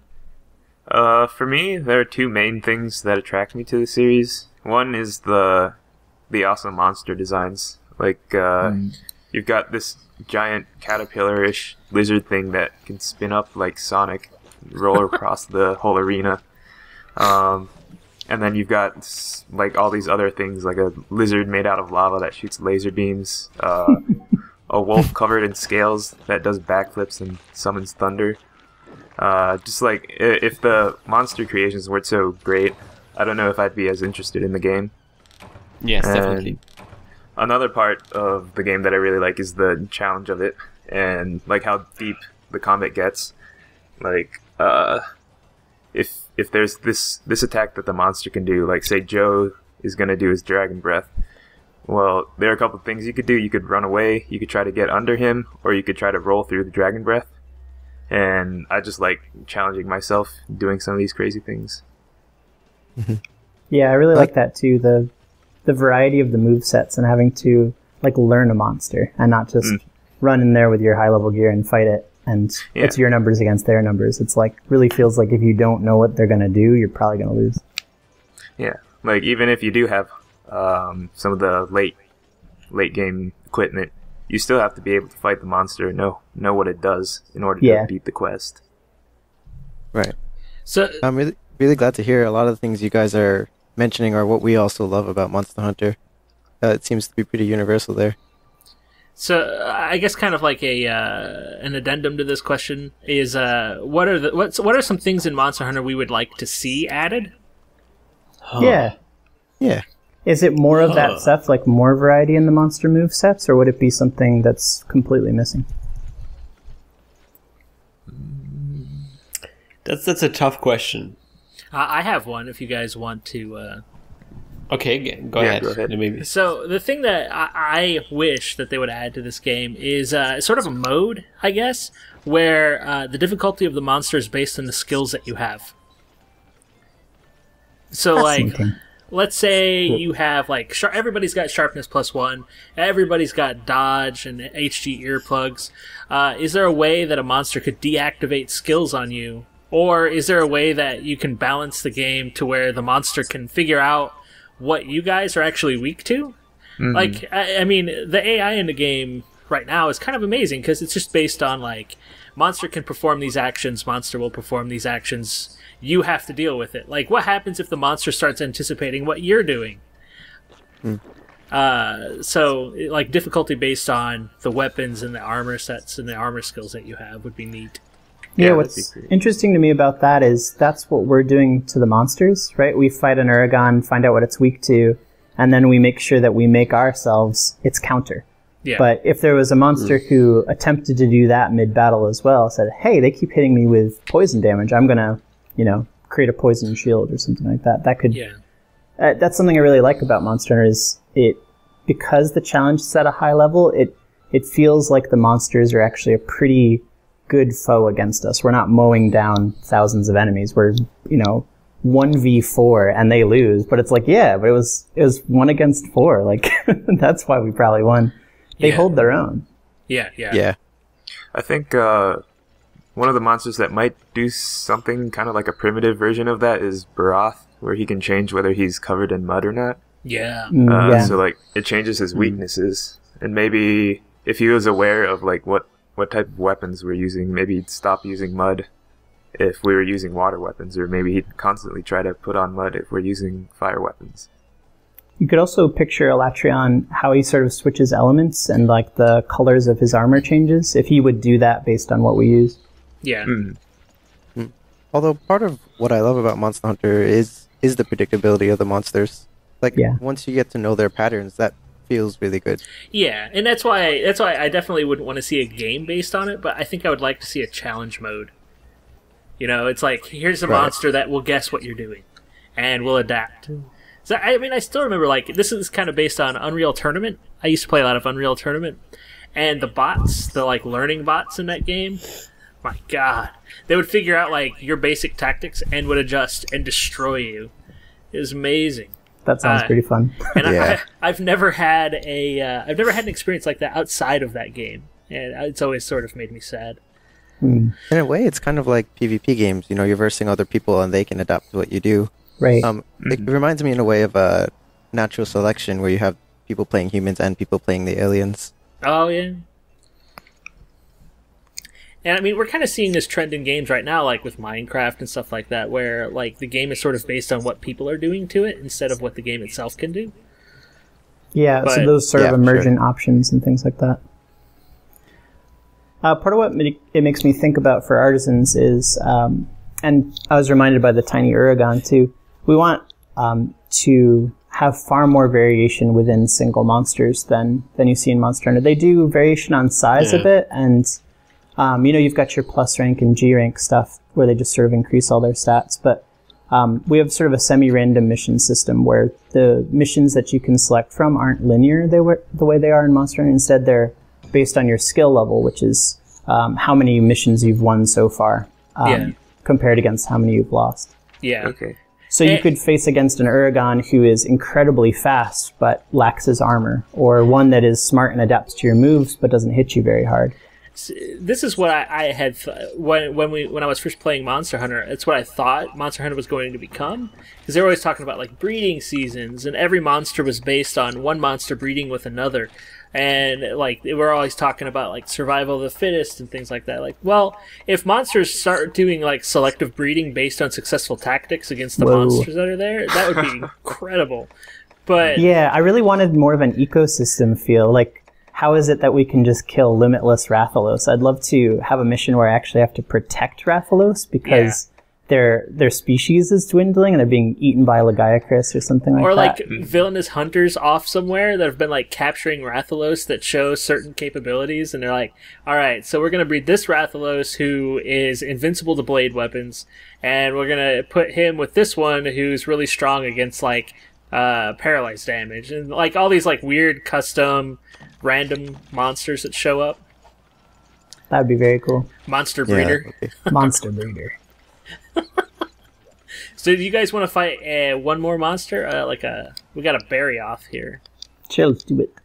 Sure. Let's do the final quest for today. All right. So what about you, Christian?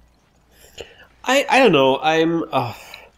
It's kind of very difficult because the Monster Hunter is a game with like so many things. So there's like so many things that you can add easily without this, this changing, like without the game like being dominated by this new addition. Yeah.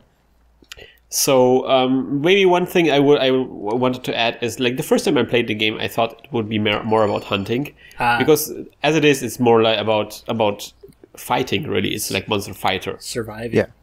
Yeah, it's not so much about hunting, which I feel like hunting is often about stalking your prey. Yeah, tracking. Mm-hmm. Yeah, tracking it, like finding where it is.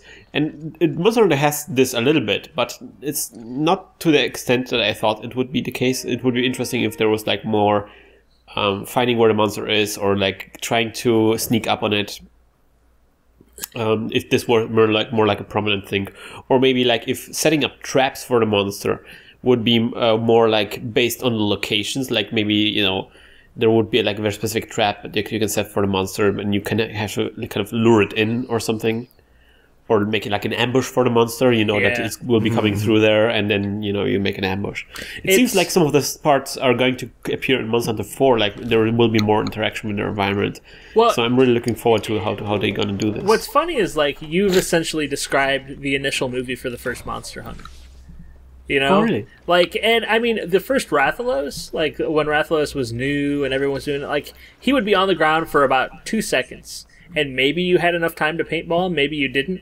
But, like, you had to track him down, and as you tracked him down, you would have to, you would eventually, like, sort of wear him out to where he's on the ground for a little while. So it felt more like a hunt. Mm-hmm. It sounds like the game you guys were talking about earlier, Miasma, might actually be, like, sort of a nice crossover for Monster Hunter. Yeah. Well, I'm not going to spoil too much, but there may or may not be monsters involved in this game. There you go. It's funny seeing, like, because so many game companies have been failing and so many game, like, design philosophies have been failing lately, it's been interesting to see, like, all these sort of disparate, completely random people trying to, like, innovate themselves into profit sort of game things coming around. So I'm wondering, like, who's going to be the first to kind of collect and create a game that everybody's okay with this. Yeah. It is nice seeing so much variation with mechanics. I think some of the cream will rise to the top. We'll see which ones are super promising.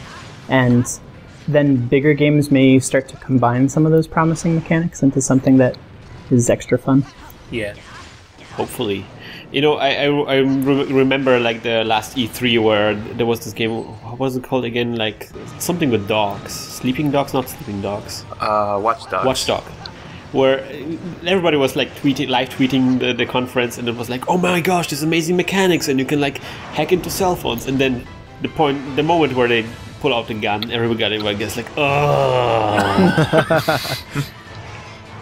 Because everybody, that's kind of like something that I feel is, like, coming up, like games that don't rely too much, like, on the idea of fighting stuff, but more on maybe, I don't know, it's some new ways of interacting with the world, new game mechanics that we haven't seen before yet. I feel like that's something that the independent crowd certainly seems to be, like, really, really,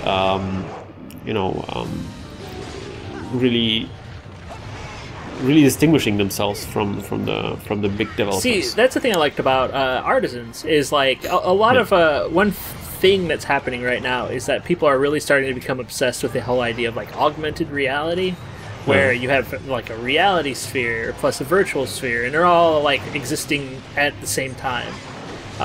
So, like, designing your own sword, designing your own weapon. So, like, you can take a picture of something and redraw it in Photoshop, and then it becomes this thing in your game. All of these, like, different ways that you can interact with the community. Like, hey guys, I've created this sword, and it's not a hat in Team Fortress. It's awesome. So it's, like, getting away, I guess, using that whole, like, community design stuff to influence the way that people play a game, I think is awesome. Yeah, I want to see it much more integrated. Like, not just Steam Workshop sort of on the outside fringes or fan-made mods, but more like that modding in the game itself, built into the core mechanics of it. And I think the only way that this can happen, or the only way that it seems to be able to happen, is if the AAA game companies stop making games, which is sort of happening because everybody's going out of business. Yeah. And you start getting into, like, fan-created games, or, like, games created by indie people who are okay if people break their game. Because, I mean, it's like World of Warcraft. If somebody figures out some sort of game-breaking bug, they're banned, their character maybe temp banned, the stuff that they gained, doing some, like, innovative attack that they didn't anticipate. That's like, the wrong answer. That's for that stuff.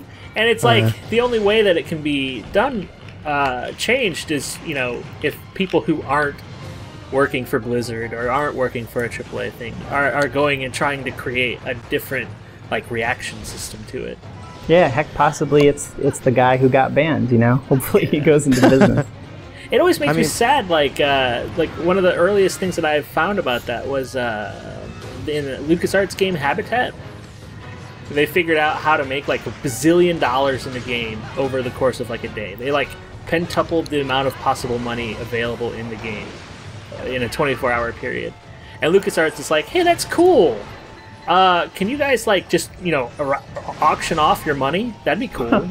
Like find out creative ways to give it away, because like it's not really going to do you any good having all of that money. Habitat. Oh, it kind of rings a bell, but I can't really recall. What was it about? Very old, like early MMO. Ah, crazy. Oh yeah.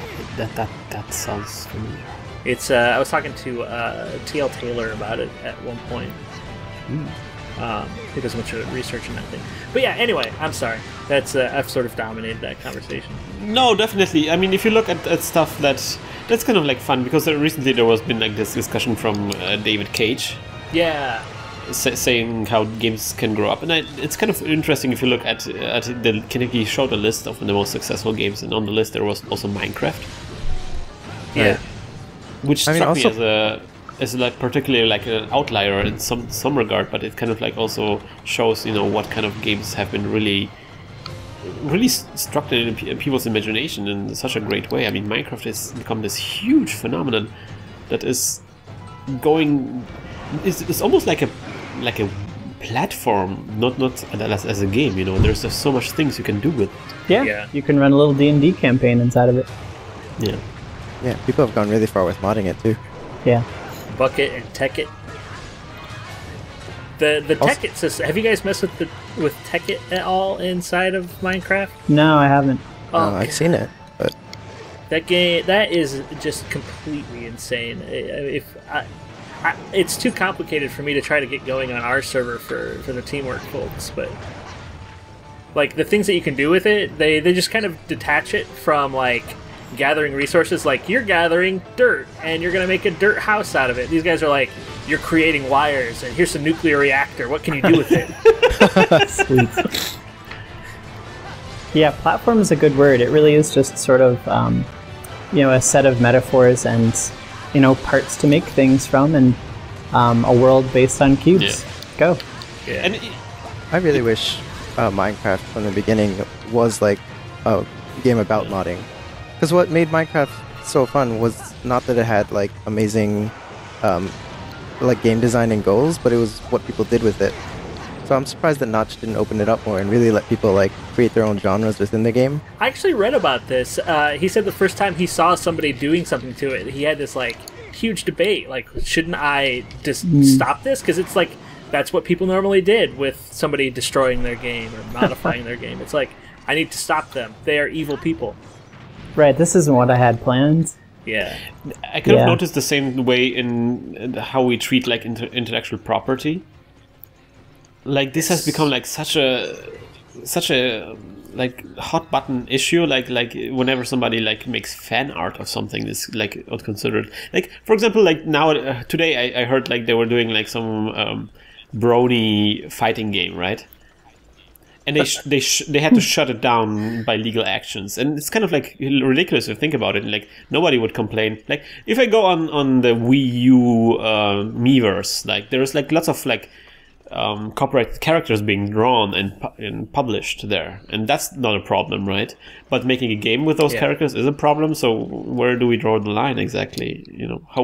Well, the thing that always amazes me is like Pokemon. There are so many Pokemon games not made by Nintendo.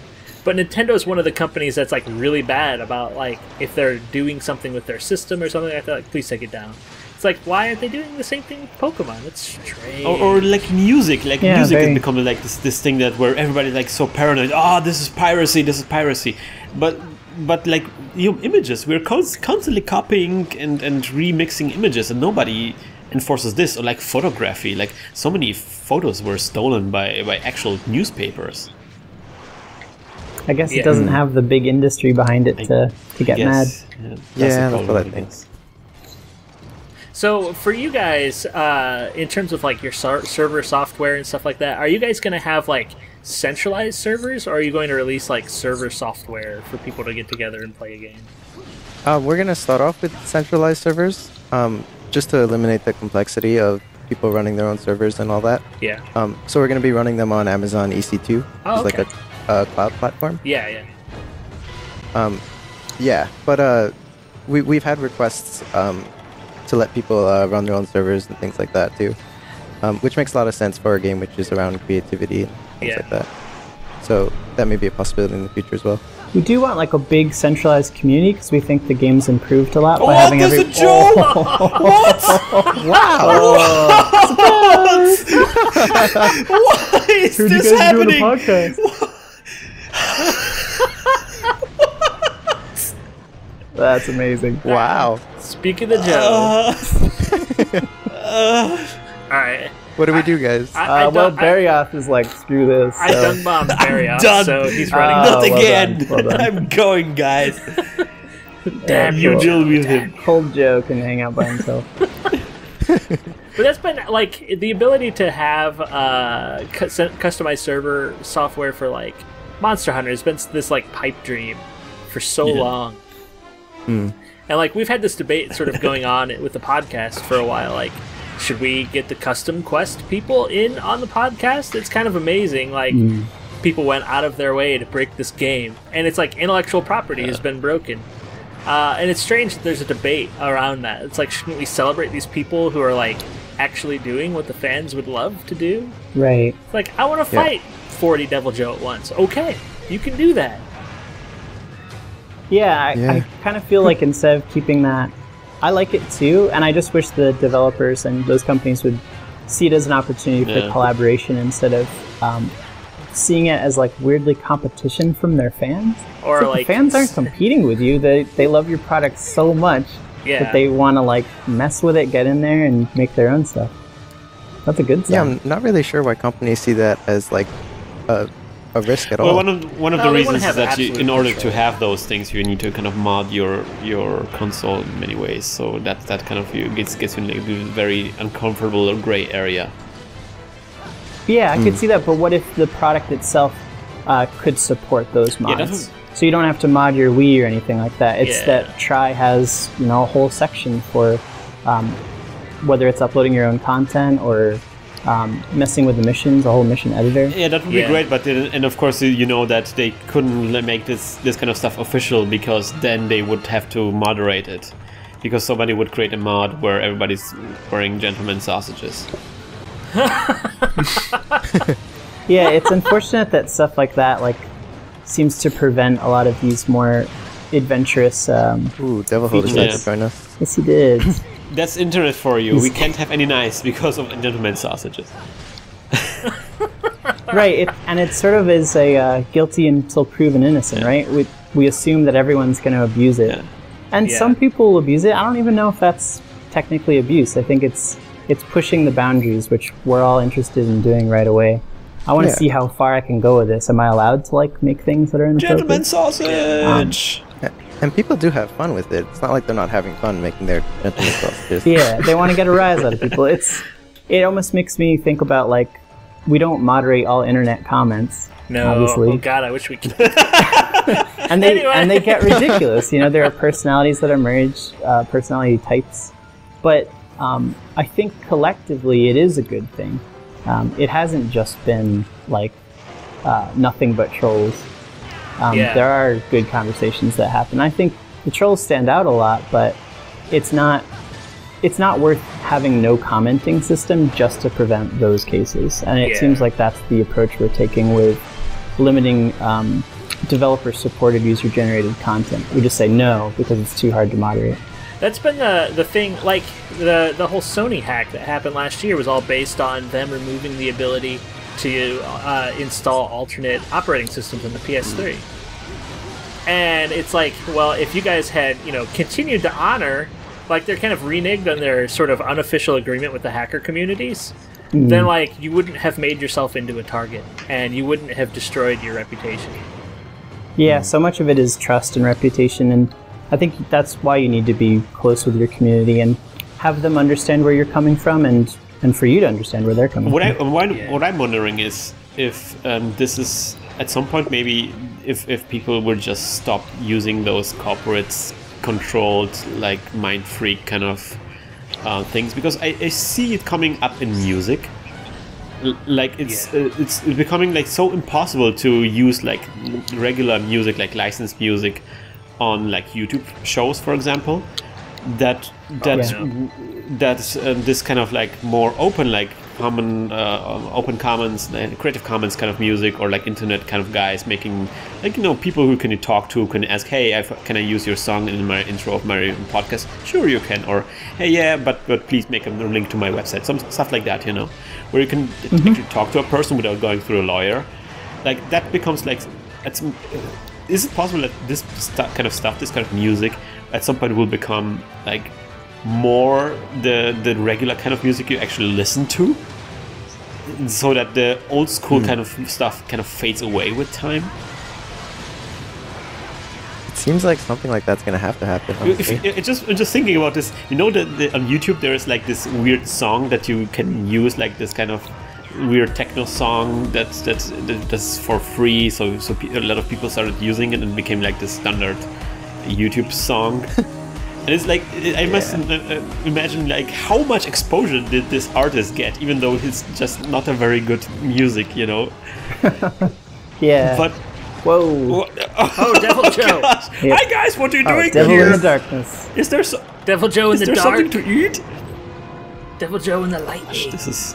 Oh, and he's mad. Oh man. Yeah, at least that makes him blocks easier the to see, exit. though. Oh my goodness. He knocked me into the exit. Thank God. Oh, I didn't know I this know, question that saved was my gonna butt. be this hard. But yeah, I really love this topic because it's like, you know, so much of what we understand in terms of like mixtape and what we're allowed to do with mixtapes is changing. And it's like nobody's really talking about it. It's also, you know, everyone's just still like, well, you know, I guess they can't use my intellectual it's also, property it seems thing. like it's Right. got worse. Yeah. Like it used to be like a very simple thing. Like you wouldn't be, of course you didn't have the ability to broadcast it to so many people, but you know, doing mixtapes was kind of like, yeah, maybe there were some articles like this is killing the music and stuff like that, but you know, mixtapes was an accepted thing to do.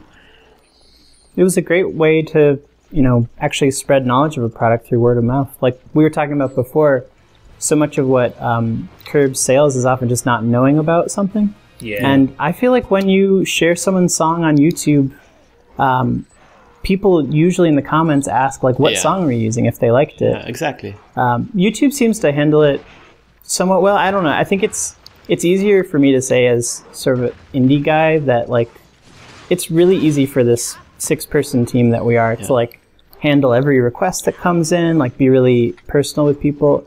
I could see how it could get a lot harder when you're a massive corporation, but I also, since I've never been part of a big corporation, I don't understand why it is hard. Don't you have like lots of people? Can't you have one guy who is like dedicated to talking to fans and collaborating with them?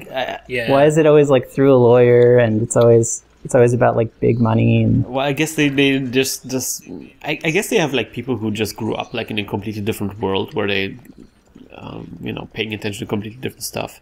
And at some point you have to also consider that they're getting, I guess they're getting money from this, you know, from suing people and stuff like that. like, Or Lawyers need money too. or licensing fees that they gather. Like, for example, in Germany, there's like this huge discussion because there's this thing called GEMA, which is like an organization where like lots of music artists are in here. And it was like an organization made for, I don't know, to kind of spread like the income of music artists around a little bit. So music artists would join, and then every time somebody makes a recording of music, then they have to pay like a small fee to GEMA, and then GEMA redistributes the thing. Oh, interesting. Sort of like what the airlines have done to formed alliances so that they get to spread the risk out, right? None of them gets attacked a little bit like that. I think every country has this a little bit, but GEMA is like being extremely aggressive in Germany, and so what they basically did is they pretty much locked down YouTube. Wow. So like recently I saw a statistic, like more than 50% of all videos are blocked in Germany because of GEMA. Wow. Because they contain some sort of music of a label or an artist that is in GEMA, and so they and they're not getting direct revenue from it, so it has to be blocked. That kind of thing. Yeah, they and Gamma, Gamma and YouTube haven't been able to like create like an agreement that would be suitable for both sides, because YouTube, of course, won't pay the regular fee of Gamma, and Gamma requires YouTube to play like a ridiculous amount for every time somebody plays a video. So like they're arguing all the time, and until this is settled, YouTube is just not allowed to show anything that is by anybody who is part of Gamma. So that's why like most of the YouTube videos, even if you're allowed to see them in other countries, in Germany they will be often just locked. Yeah. Have you guys? So your game's going to be, I mean, worldwide release, I would imagine, from day one. Have you guys had any conversations about like what do we do about copyright violations that happen in one country but not another? Oh, that is tricky. I mean, I figure the way we're going to handle the copyright infringement will probably be in the form of someone uploads, let's say, like Mega Man's helmet, and it's a straight screen rip of Mega Man 2. So it's not like fan art or anything like that. And Capcom apparently finds it and sends us an email saying someone's infringing. Can you please remove it? And legally we need to remove it. But it seems like their ears only perk up when you're spreading it to a ton of people or making money off of it. So I think in a lot of cases for us, there won't be that many copyright infringement claims. At the same time, I think we do want to encourage more people to upload creative content. Like, I want more fan art than I want just screen grabs of other people's stuff. Yeah. At the same time, I'm not sure. I don't know if the international thing will come into play as much, just because we'll do it based on copyright holder, no matter where they're from. Okay. But yeah, in the case of like Gamma, that's tricky. I mean, we'll just have for music. Right, exactly. We'll just have straight stuff like pieces of images. So even then, it's sort of more collage than it is fully infringing on copyright. So the YouTube stuff is like, I upload your episode of a TV show or your whole song. I'm trying to share your intellectual property with others. I'm not trying to like remix or do my own thing. In many cases. But there is also like there has recently been a discussion, and we've run into this problem as well, that as soon as you start like citing stuff, like YouTube automatically recognizes the stuff and like immediately disallows any kind of advertisement for this. Yeah. So and it becomes like incredibly difficult for us. Like, for example, we want to show trailers of videos of video games. But as soon as we try this, YouTube will block our video as using somebody copyrighted content, because really, they do it preemptively. It's an auto sniffer. Like companies submit their content to YouTube, which then uploads it to their automatic tracker. So if it detects something from that, like it's usually embedded within the metadata or something like that, it will take it all down. Good job on this, by the way. Yay! Hooray. Well done, guys. I've been like, I don't know, for some reason I cannot really make well done steaks. I'm not really sure why, and I haven't eaten for the entire quest, so I'm like starving right now. I've been starving the whole time as well. Oh man, I was just like walking to every new area and never doing supercharge. This is amazing. I've never been so hungry. I've rarely been this hungry in this game. I'm not really sure what's happening. This entire episode was kind of... you guys just need to look into energy drinks. They're easy to make. And I have them with me. I'm such an idiot. Oh, man. I've been using them now. I'm such an idiot. Oh. Pass them around. It's not too late. We can still get stamina. Oh, it's over. Oh, gosh. Well, this has been a very intense episode, discussing a lot. Yeah, we got into covered a lot of ground. I think we should wrap it up. What do you think, guys? Yes. I feel the same.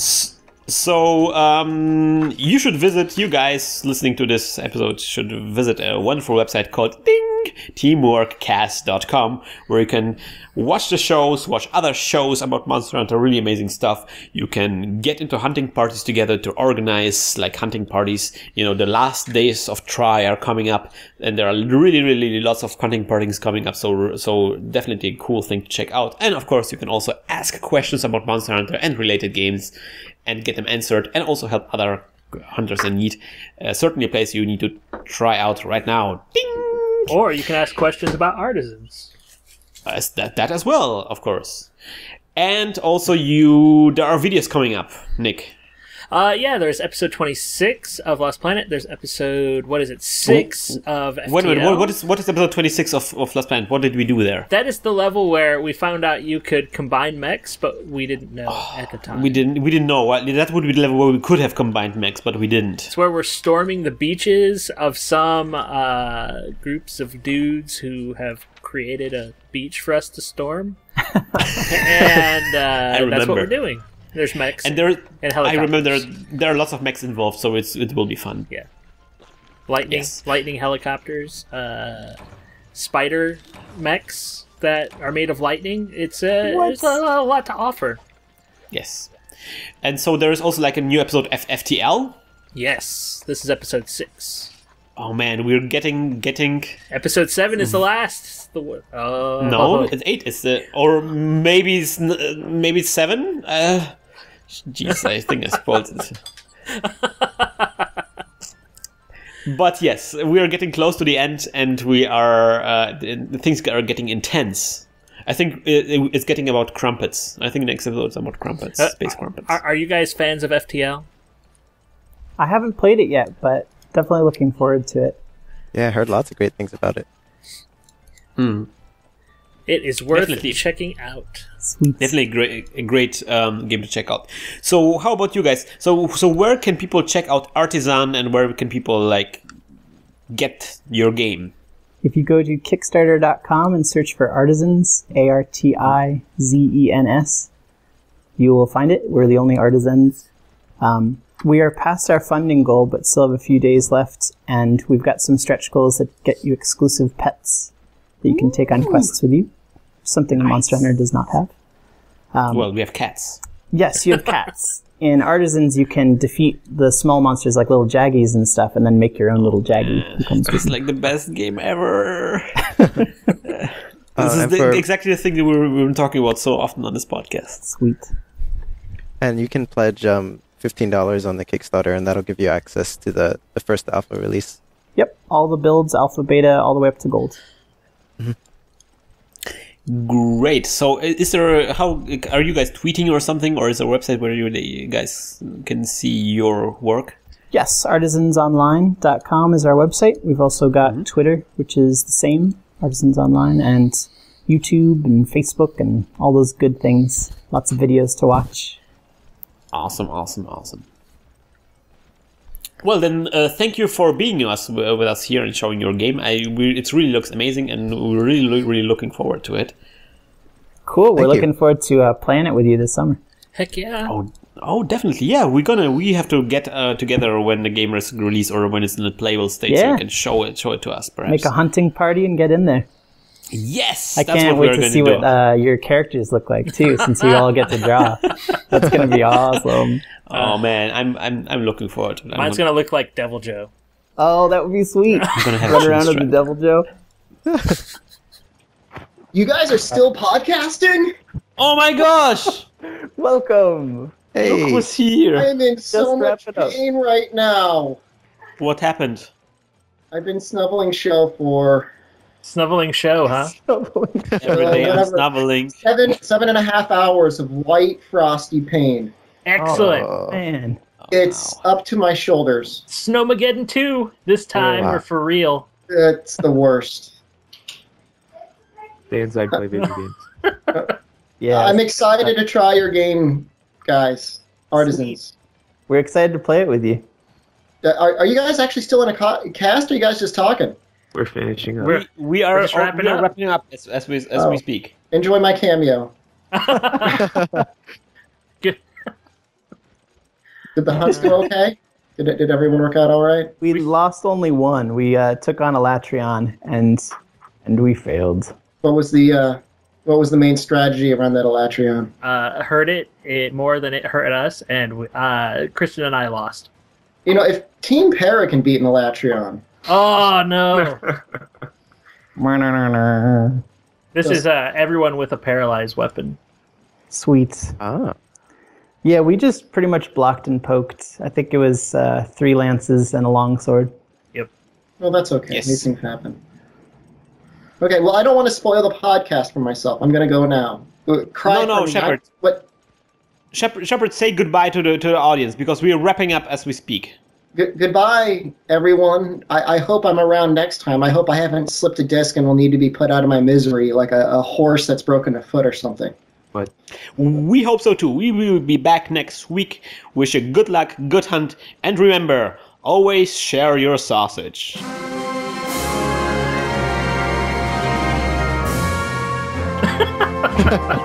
God, I could use some sausage so bad right now. I haven't had anything to eat. Get a kielbasa. Get a kielbasa right now. Call your local kielbasa delivery service. I wish I had one.